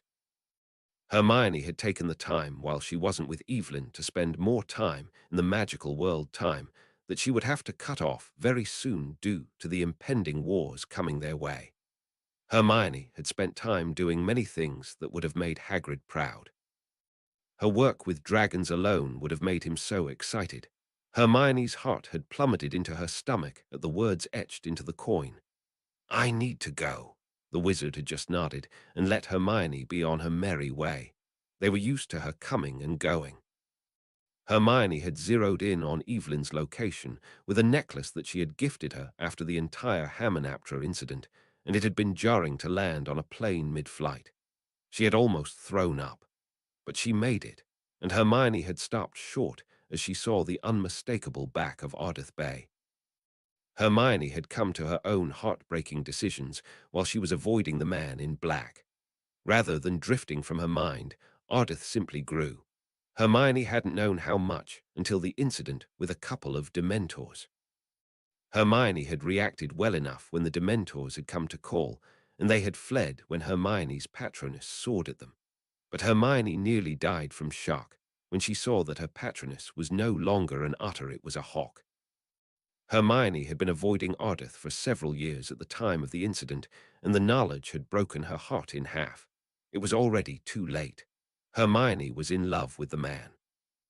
There was no one else who could have possibly influenced the change, and Hermione just couldn't bring herself to chase after him. What right did she have? So, seeing Ardith there, right in front of her, it took all of Hermione's wavering strength to pretend like nothing had changed. He did not exist. Hermione could save Alex and disappear as if nothing had happened. Except, now Hermione was in the position to tell them everything, and after Evelyn had finished telling her story, Hermione was actually legally able to tell them everything. "You brought to life a necromancer," Hermione finally said with wonder. "Yes." Evelyn was confused by Hermione's terminology, but Hermione didn't wait for her to ask any questions. "A cursed necromancer. That brought back the plagues of Egypt and plans to bring back a cursed king and steal his army." "Yes." Evelyn opened her mouth to ask her own questions, but Hermione pushed on.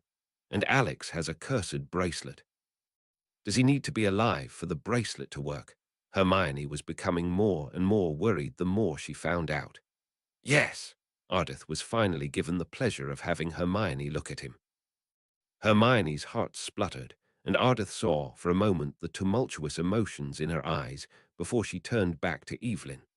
The plane suddenly started to rock violently as they made their descent. Ardith finally sat down on the other side of Hermione, and she was hit with a wave of sandalwood and spices. Hermione gripped the seat tightly. She was screwed if only the smell of the man was enough to test her resolve. Ardith could see Hermione's tension. For his part, Ardith was struggling not to grab her and corner her until he got the answers he wanted. It was infuriating to have her right in front of him, and yet again, duty took precedence over his own desires. But this was going to be a long trip. Hermione wasn't going to escape again. They landed, and Hermione breathed a sigh of relief. "I always hated flying," Hermione said as she stood up shakily. Ardith steadied her, and Hermione's heart beat out of control. Ardith's breath ghosted over her neck, and Hermione was grateful for Jonathan's interruption. "Well, at least you have never flown when this maniac was in charge." Jonathan pointed his thumb at O'Connell. "He tied me to the bloody wing of the plane." "It was not that bad," Ardith chuckled from behind her. "And you lived," Rick said gruffly. "We went through a bloody sandstorm," Jonathan said angrily. "You still lived," Hermione grinned. She finally led the way through the streets of Cairo. Ardith's eyebrows furrowed in confusion as the part of the city they were traveling into became more and more run down and concerning. "You were not lying when you said it was a bad part of town," Evelyn said wonderingly. Hermione finally stopped in front of a stone wall and pulled a paper and pen out of her pocket to scribble something onto it. Hermione passed it to Ardith first. "Read the address, memorize it, and pass it on," Hermione instructed. Jonathan looked at her like she was crazy, but they all complied without question. "Now close your eyes and think about the address," Hermione said when they had finished. "Both eyes, Jonathan," Jonathan grumbled, but once they had all done it, they opened their eyes to see that the wall was no longer blank. Hermione didn't wait for them to gape. She immediately stepped forward and pulled out her key. They all stepped in behind her. "Bloody hell!" Jonathan burst out when he saw the inside. It had clearly been a box apartment from the outside, but the inside was grander than any building in Cairo. Shining dark wood shone under candles hanging from nothing just below the ceiling. "Oh my!" Evelyn had never seen so many wonderful books in one place. Ardith smiled slightly as he saw the blanket Alumu had gifted Hermione sitting on a giant sofa. This place. How did you do all this? Jonathan said wonderingly before starting up the stairs. Don't. Hermione was too late to stop Jonathan from sliding down the slide head first that where the stairs used to be. Jonathan rubbed his head in bewilderment. What just happened? Jonathan scrambled up. That was a set of stairs. Jonathan continued slightly hysterically. Sorry. I tweaked everything more and more as the years went on. I get bored. Hermione took her coat off to reveal a dark red turtleneck sweater. Allow me to formally introduce myself. Hermione took a deep breath and faced them all. My name is Hermione Granger. Witch, time traveler, and war hero of the War of Hogwarts School of Witchcraft and Wizardry. Hunter of dark wizards and unspeakable in the Department of Mysteries at the Ministry of Magic. Rick's mouth dropped open. Ardith's eyebrows went up. Evelyn was speechless. And Jonathan, he handled it with his usual suave and calm fashion. Is that all? Jonathan with hysterical sarcasm. Well, Hermione seriously considered. I was top in my class and I knit and tried to free house elves. Also helped to defeat the Dark Lord Voldemort. Hermione ended as an afterthought. Jonathan was close to hyperventilating. In about 60 years in the future, of course. Of course, Rick choked.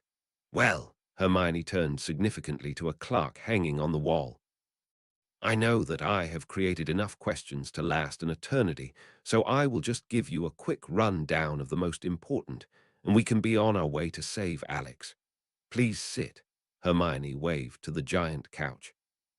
Ardith chose to stand next to the couch while the rest of them collapsed into it gratefully. A witch, Evelyn said with wonderment. Yes, Hermione said as she sat in a colorful rocking chair. They heard a meow as Harry leapt onto her lap to purr happily. Hello, handsome boy. Hello there, kitty. Jonathan attempted to reach out, but only narrowly missed having his hand swiped painfully as Harry hissed angrily. Well, Papa still hates me, Jonathan grumbled.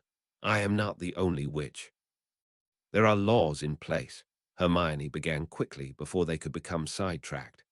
Those laws are shockingly relaxed in Egypt, but England us having this conversation is grounds for me being thrown in wizarding prison. The only exception is if I were married to a non-magical or had non-magical children or close family. Hermione turned to Evelyn. I wasn't exaggerating when I said England is not safe for me.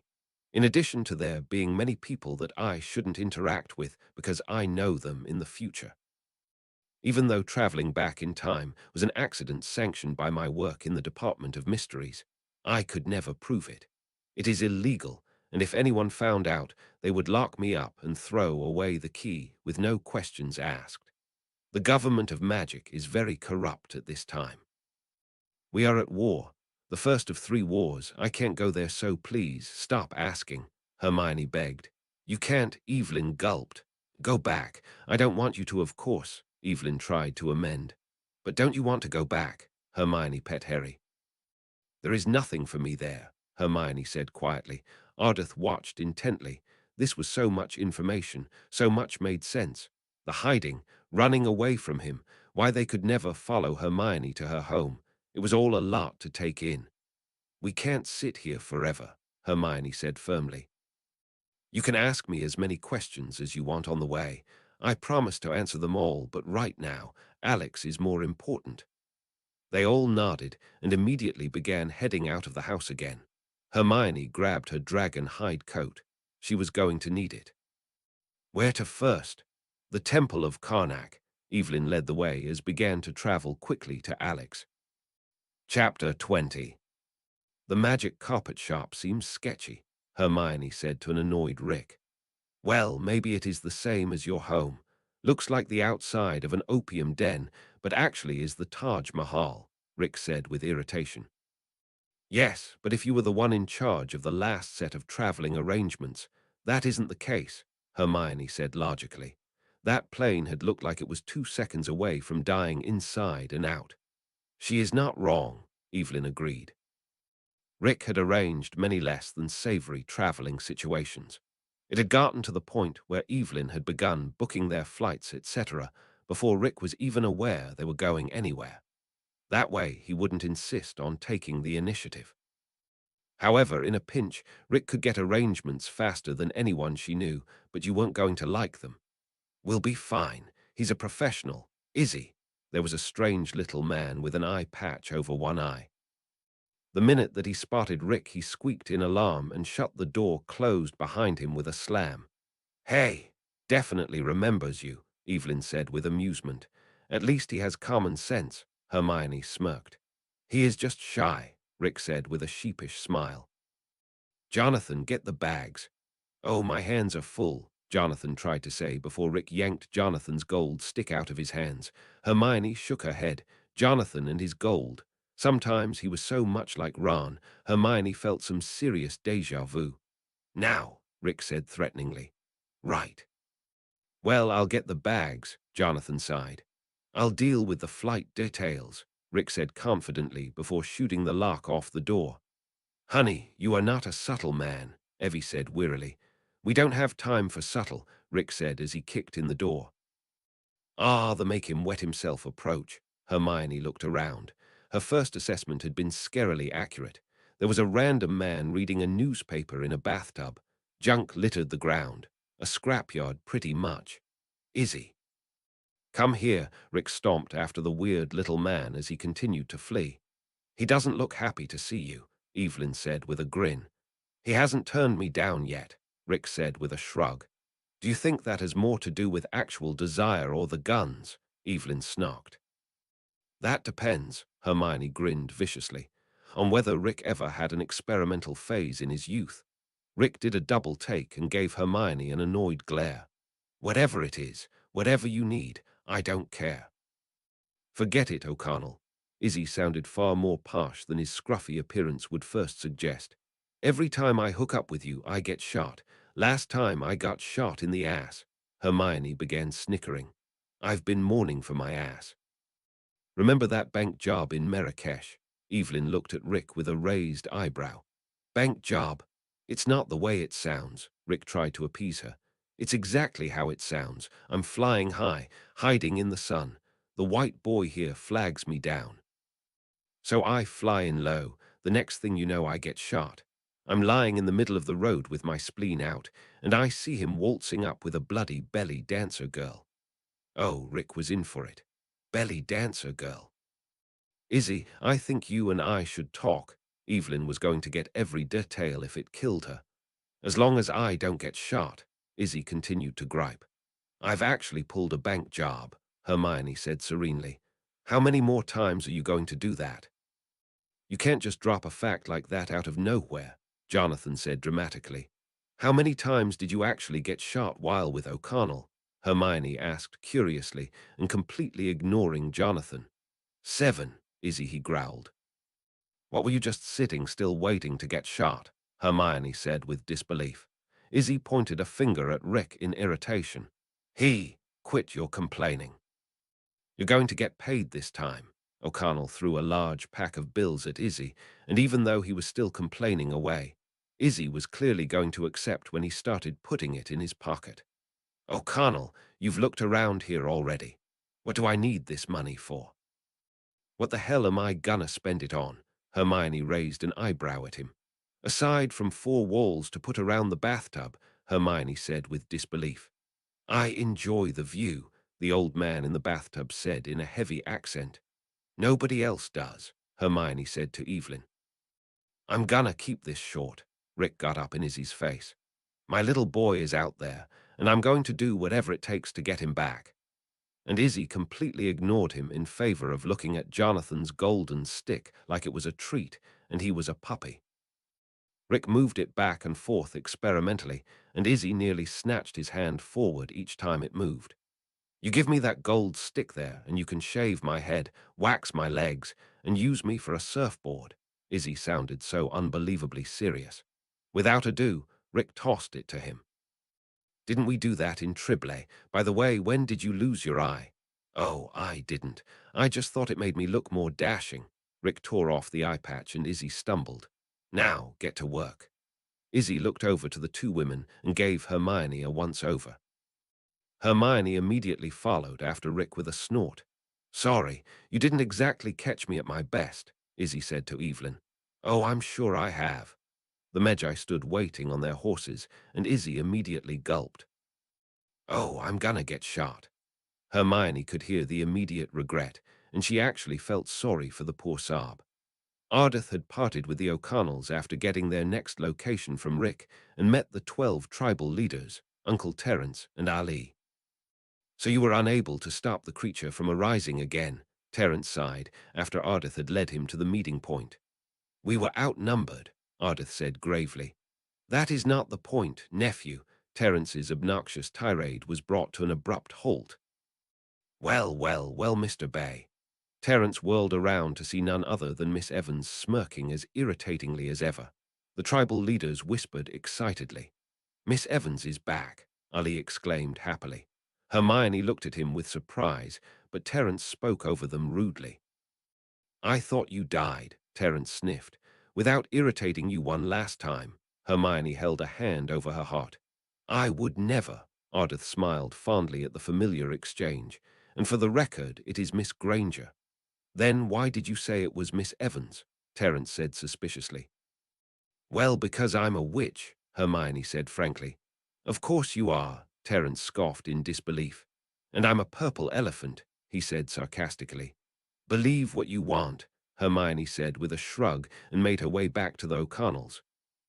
Ardith shook his head at his uncle and followed after farewelling his fellow tribal leaders. He would say something, but his uncle wouldn't believe without some form of proof, and Hermione was already gone. Uncle Terence would find out soon enough. O'Connell stopped short when he saw their mode of transport. What the hell is that? Ah, it's a dirigible, Izzy said happily. Where is the plane? Rick's voice was getting more and more squeaky. I traded it in for this beauty a couple of years ago. Izzy, you were right, Rick said grimly. I was. Yeah, you're going to get shot. Evelyn immediately started attempting to pull down Rick's firearm, and Izzy barely flinched. Hey, I know she doesn't look like much, but she's fast and more importantly quiet, which is great for sneaking up on people. Unlike you, guns are blazing and getting your friends shot. In the ass.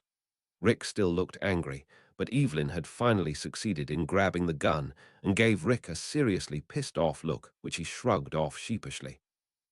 Why can't you people keep your feet on the ground? Ardith wondered out loud. They had nearly a day's travel ahead of them. Izzy nearly had a heart attack when Hermione set up her tent in a corner with a wave of her hand. What? Izzy spluttered.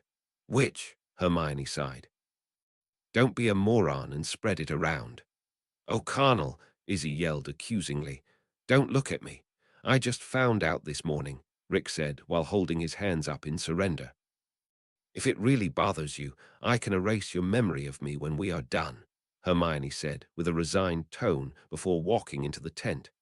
Jonathan was gaping after her like a fish. Evelyn didn't know why, but that really bothered her. Hermione looked sad at the mere thought of having to do that. Evelyn carefully poked her head in the tent, but gasped at what she saw.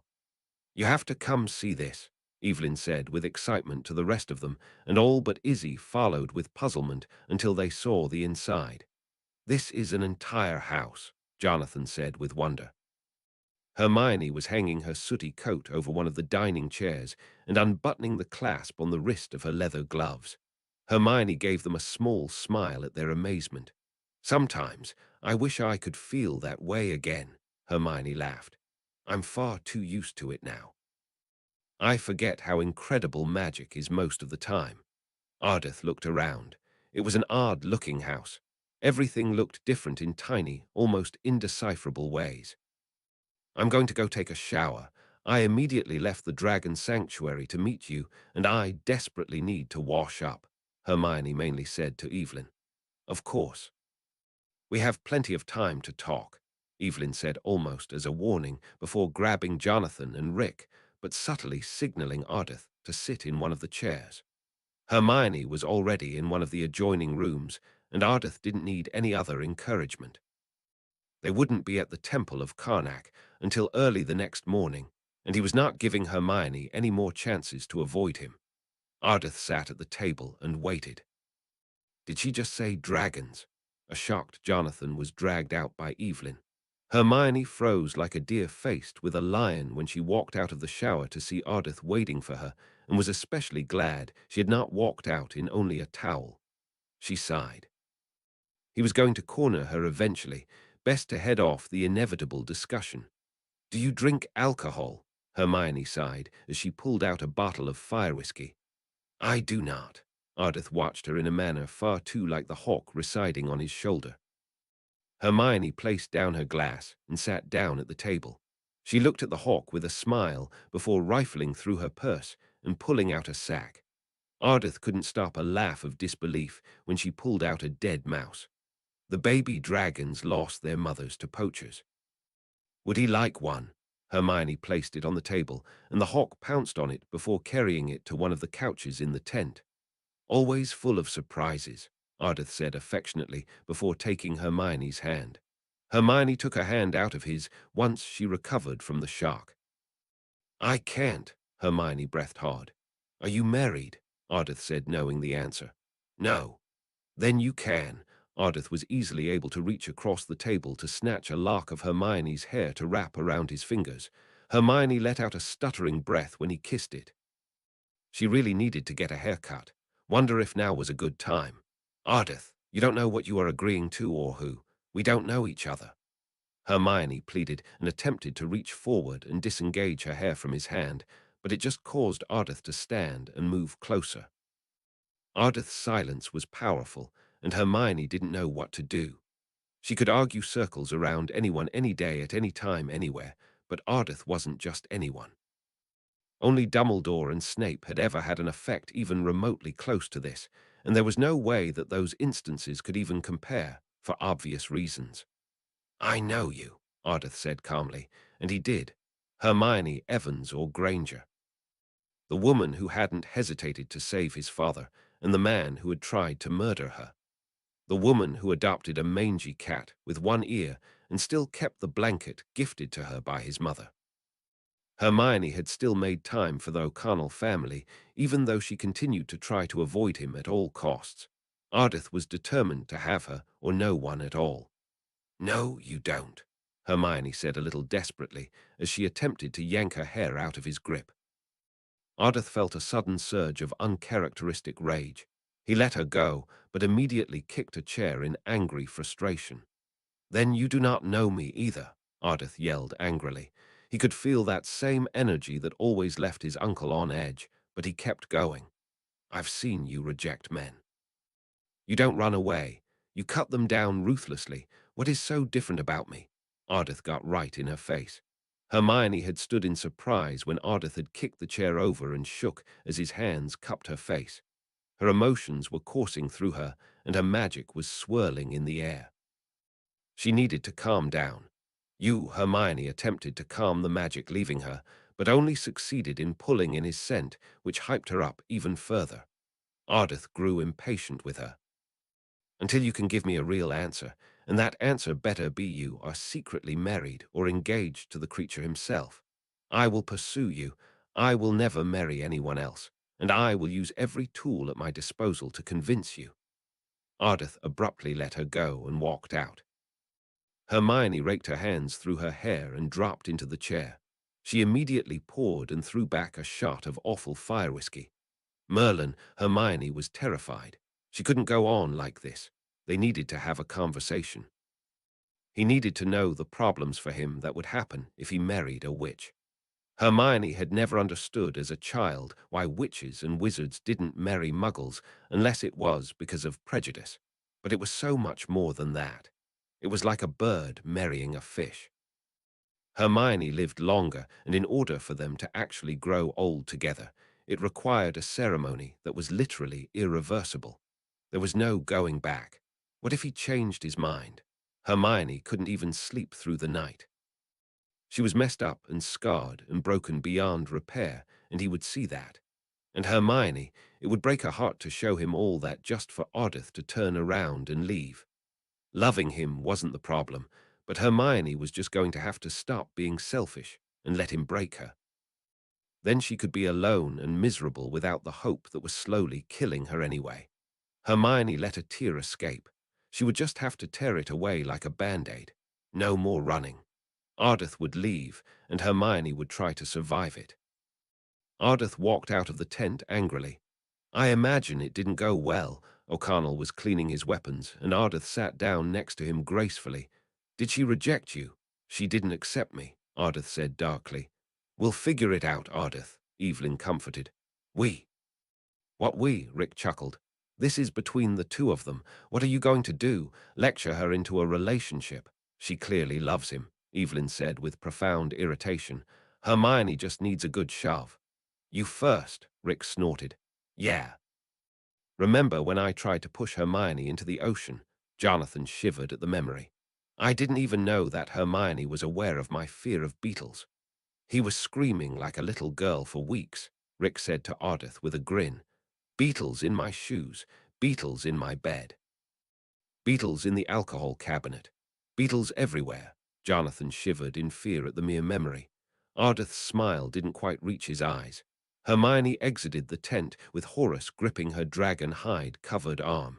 Hermione looked at him with quiet intensity, actually looked at him. She walked over and held out Horace to him.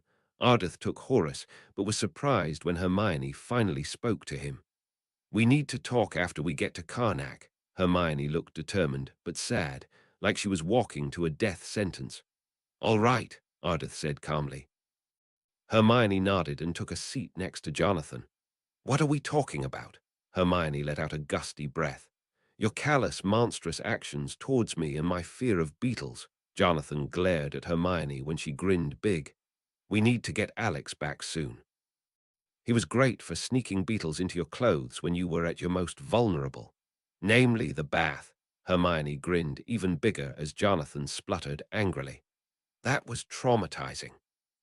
O'Connell had to save me because I was trapped in the bath water because there were beetles crawling everywhere. Ardith laughed out loud at Jonathan's exclamation. Yeah, thanks for that, Rick winced. He was not the only one who was traumatized. Yes, very traumatizing. Hermione, Evelyn began. You pulled a bank job, Hermione laughed. That was certainly out of left field. Yes, from a goblin bank, and liberated a blind guard dragon in order to escape, Hermione said with a grin.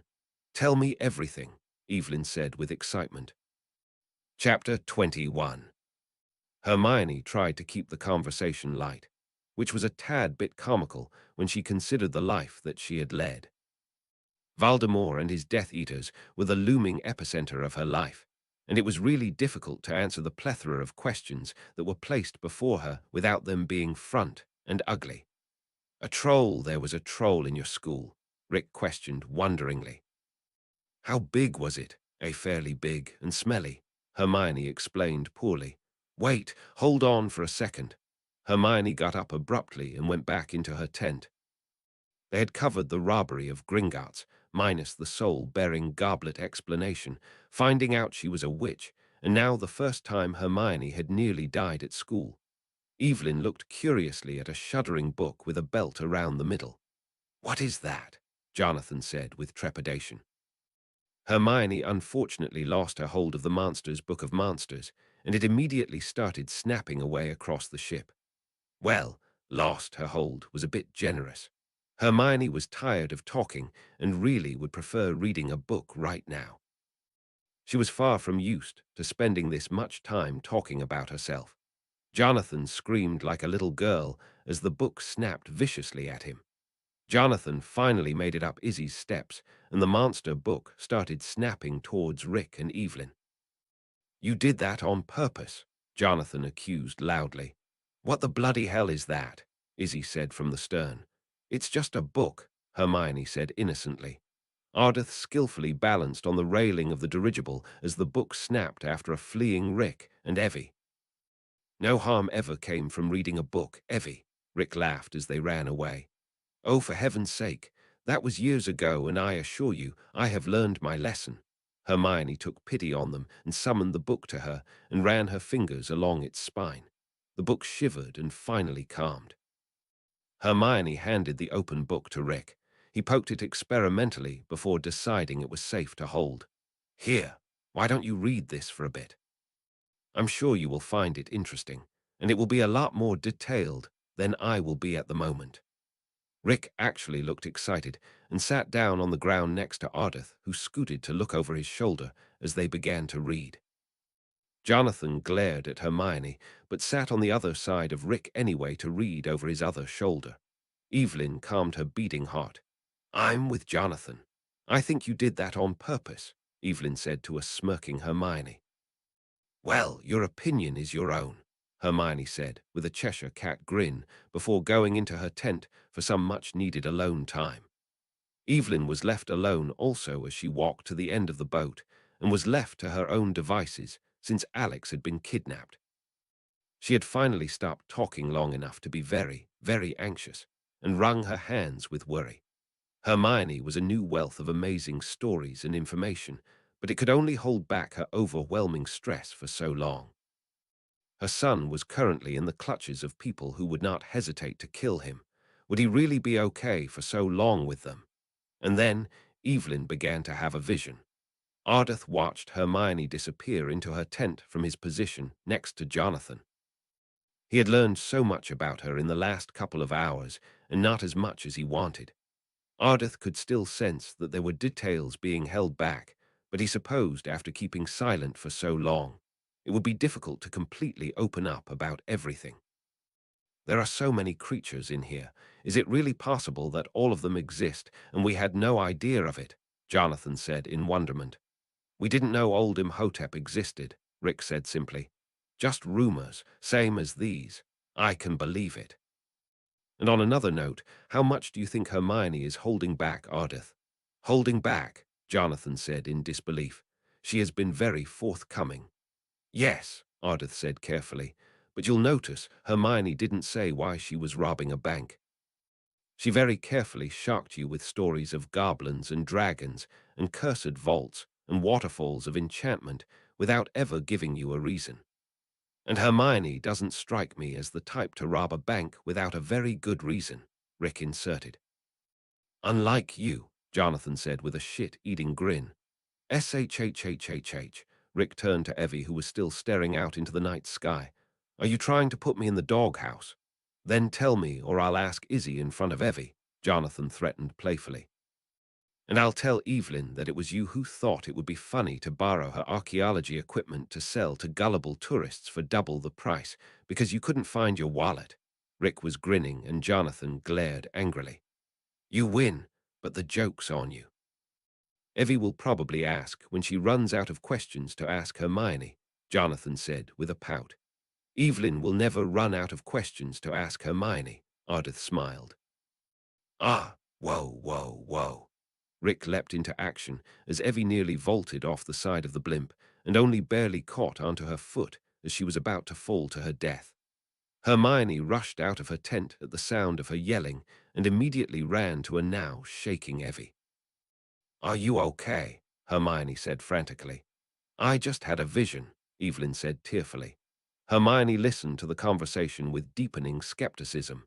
If she had little faith in the art of divination, the concept of reincarnation was absolutely ludicrous.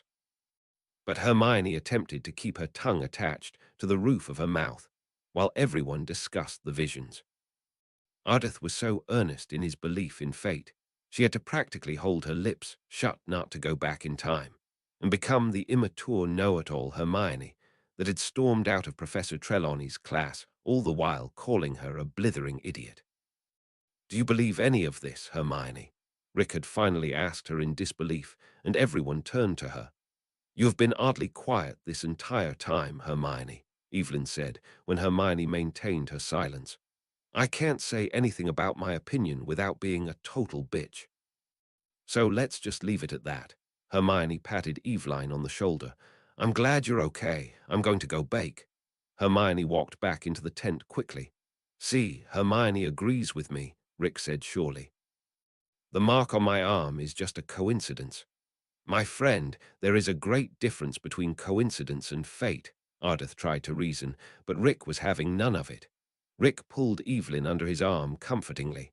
"Come on.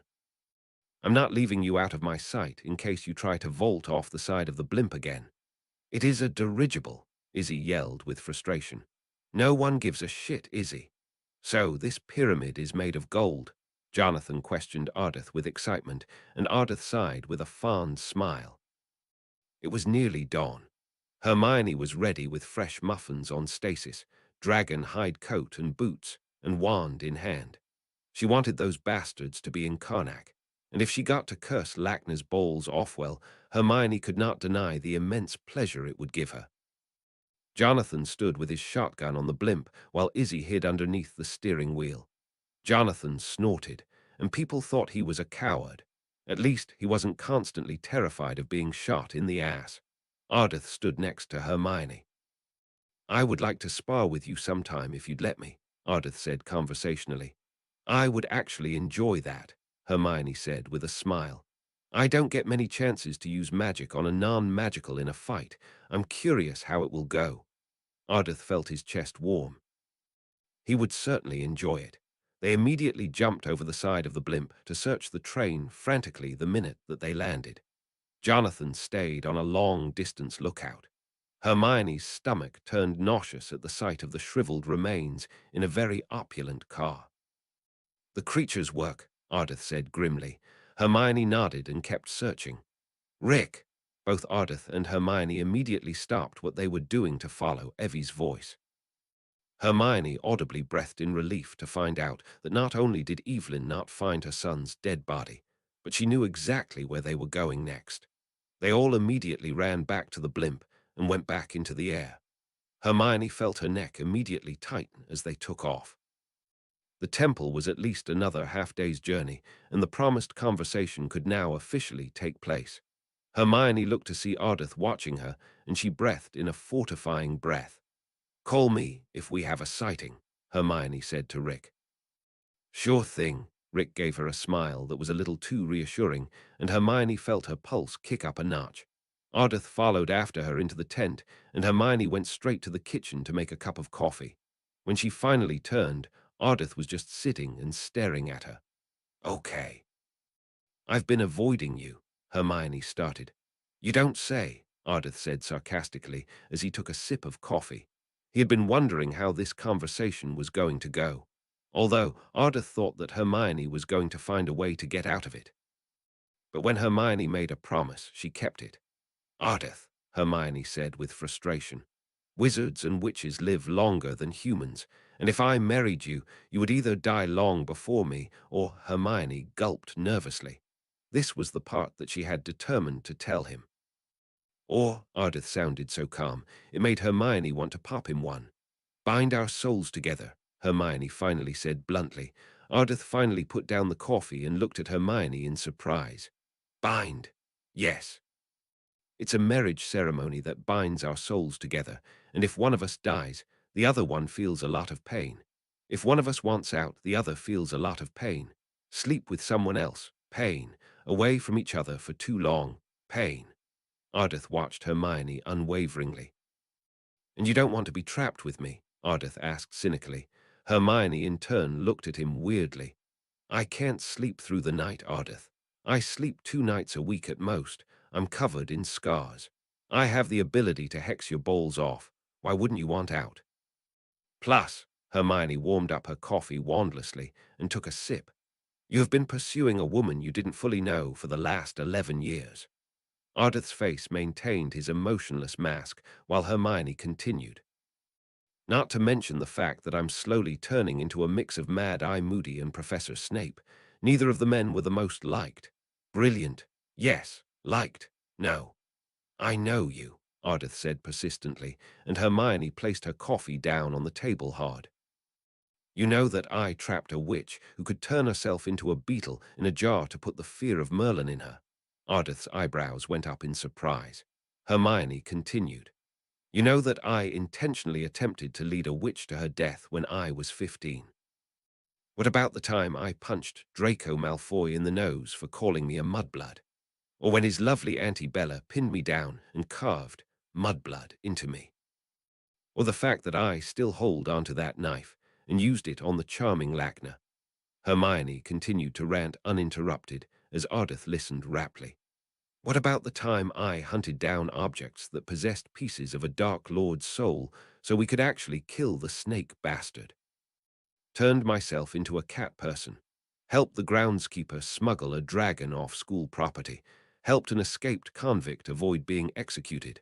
Why would any of that make you not want me? Hermione finally yelled angrily. And to top it all off, I erased my parents' memories of me when the war began and shipped them off to Australia so they wouldn't be slaughtered in their sleep by a psychotic werewolf who enjoyed eating his victims. Hermione had been growing more and more upset and had finally begun crying. And then you come along, Hermione choked.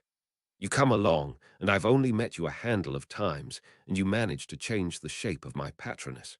You wormed your way in without my consent, and I chose to hide for 11 years and pray it goes away so you wouldn't break me. Because it would break me if you knew everything and walked away. But no, my patronus is still a bloody hawk.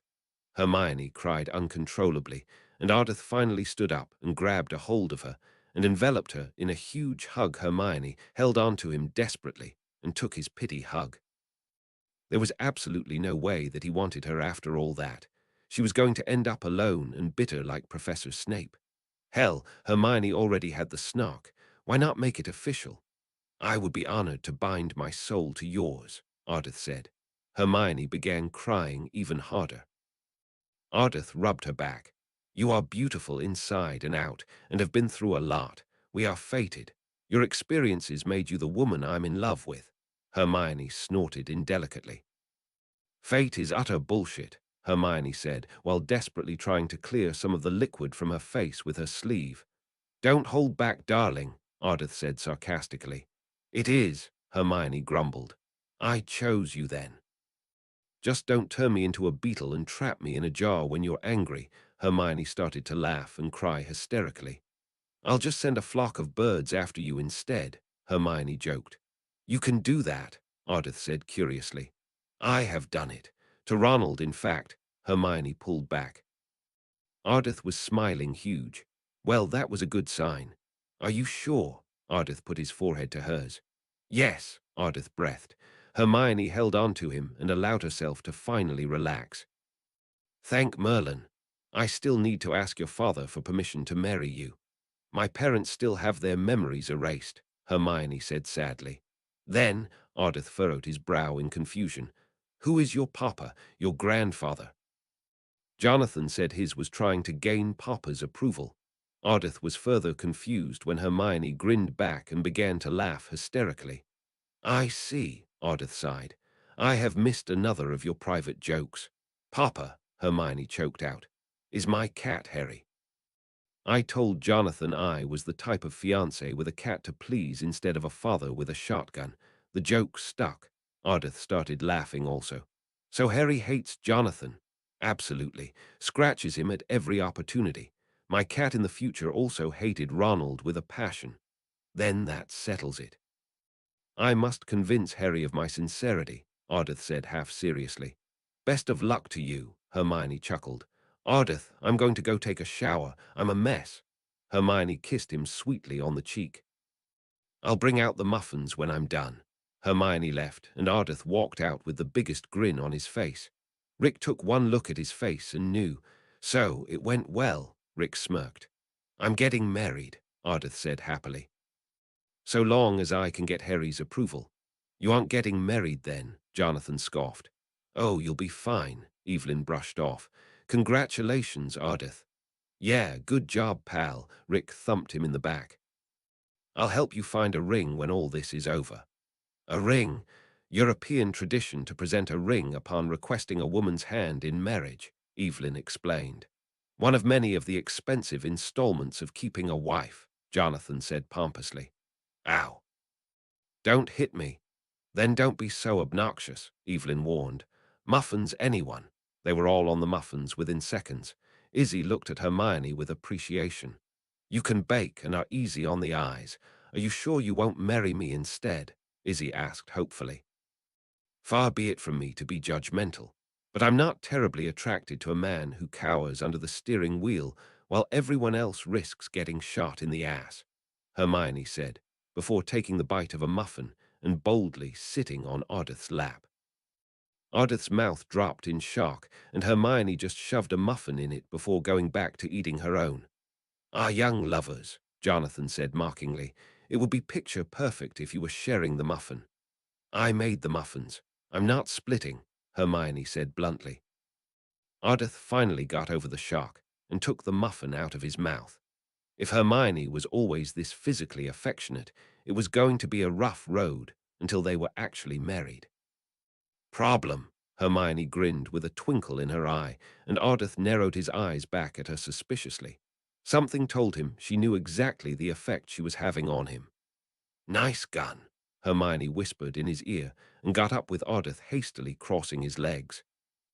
"So, Rick," Hermione said as she plopped down next to him and Evie, "how did you like the Monster Book of Monsters?" "I liked it just fine until it stopped being a book again and tried to eat my arm." "It does that," Hermione nodded in understanding. "And I thought the Book of the Dead would be the only book to give me nightmares." Jonathan shivered. Hermione smirked to herself. I guess she knew exactly what book she was going to have Alex take home to hide in Jonathan's room.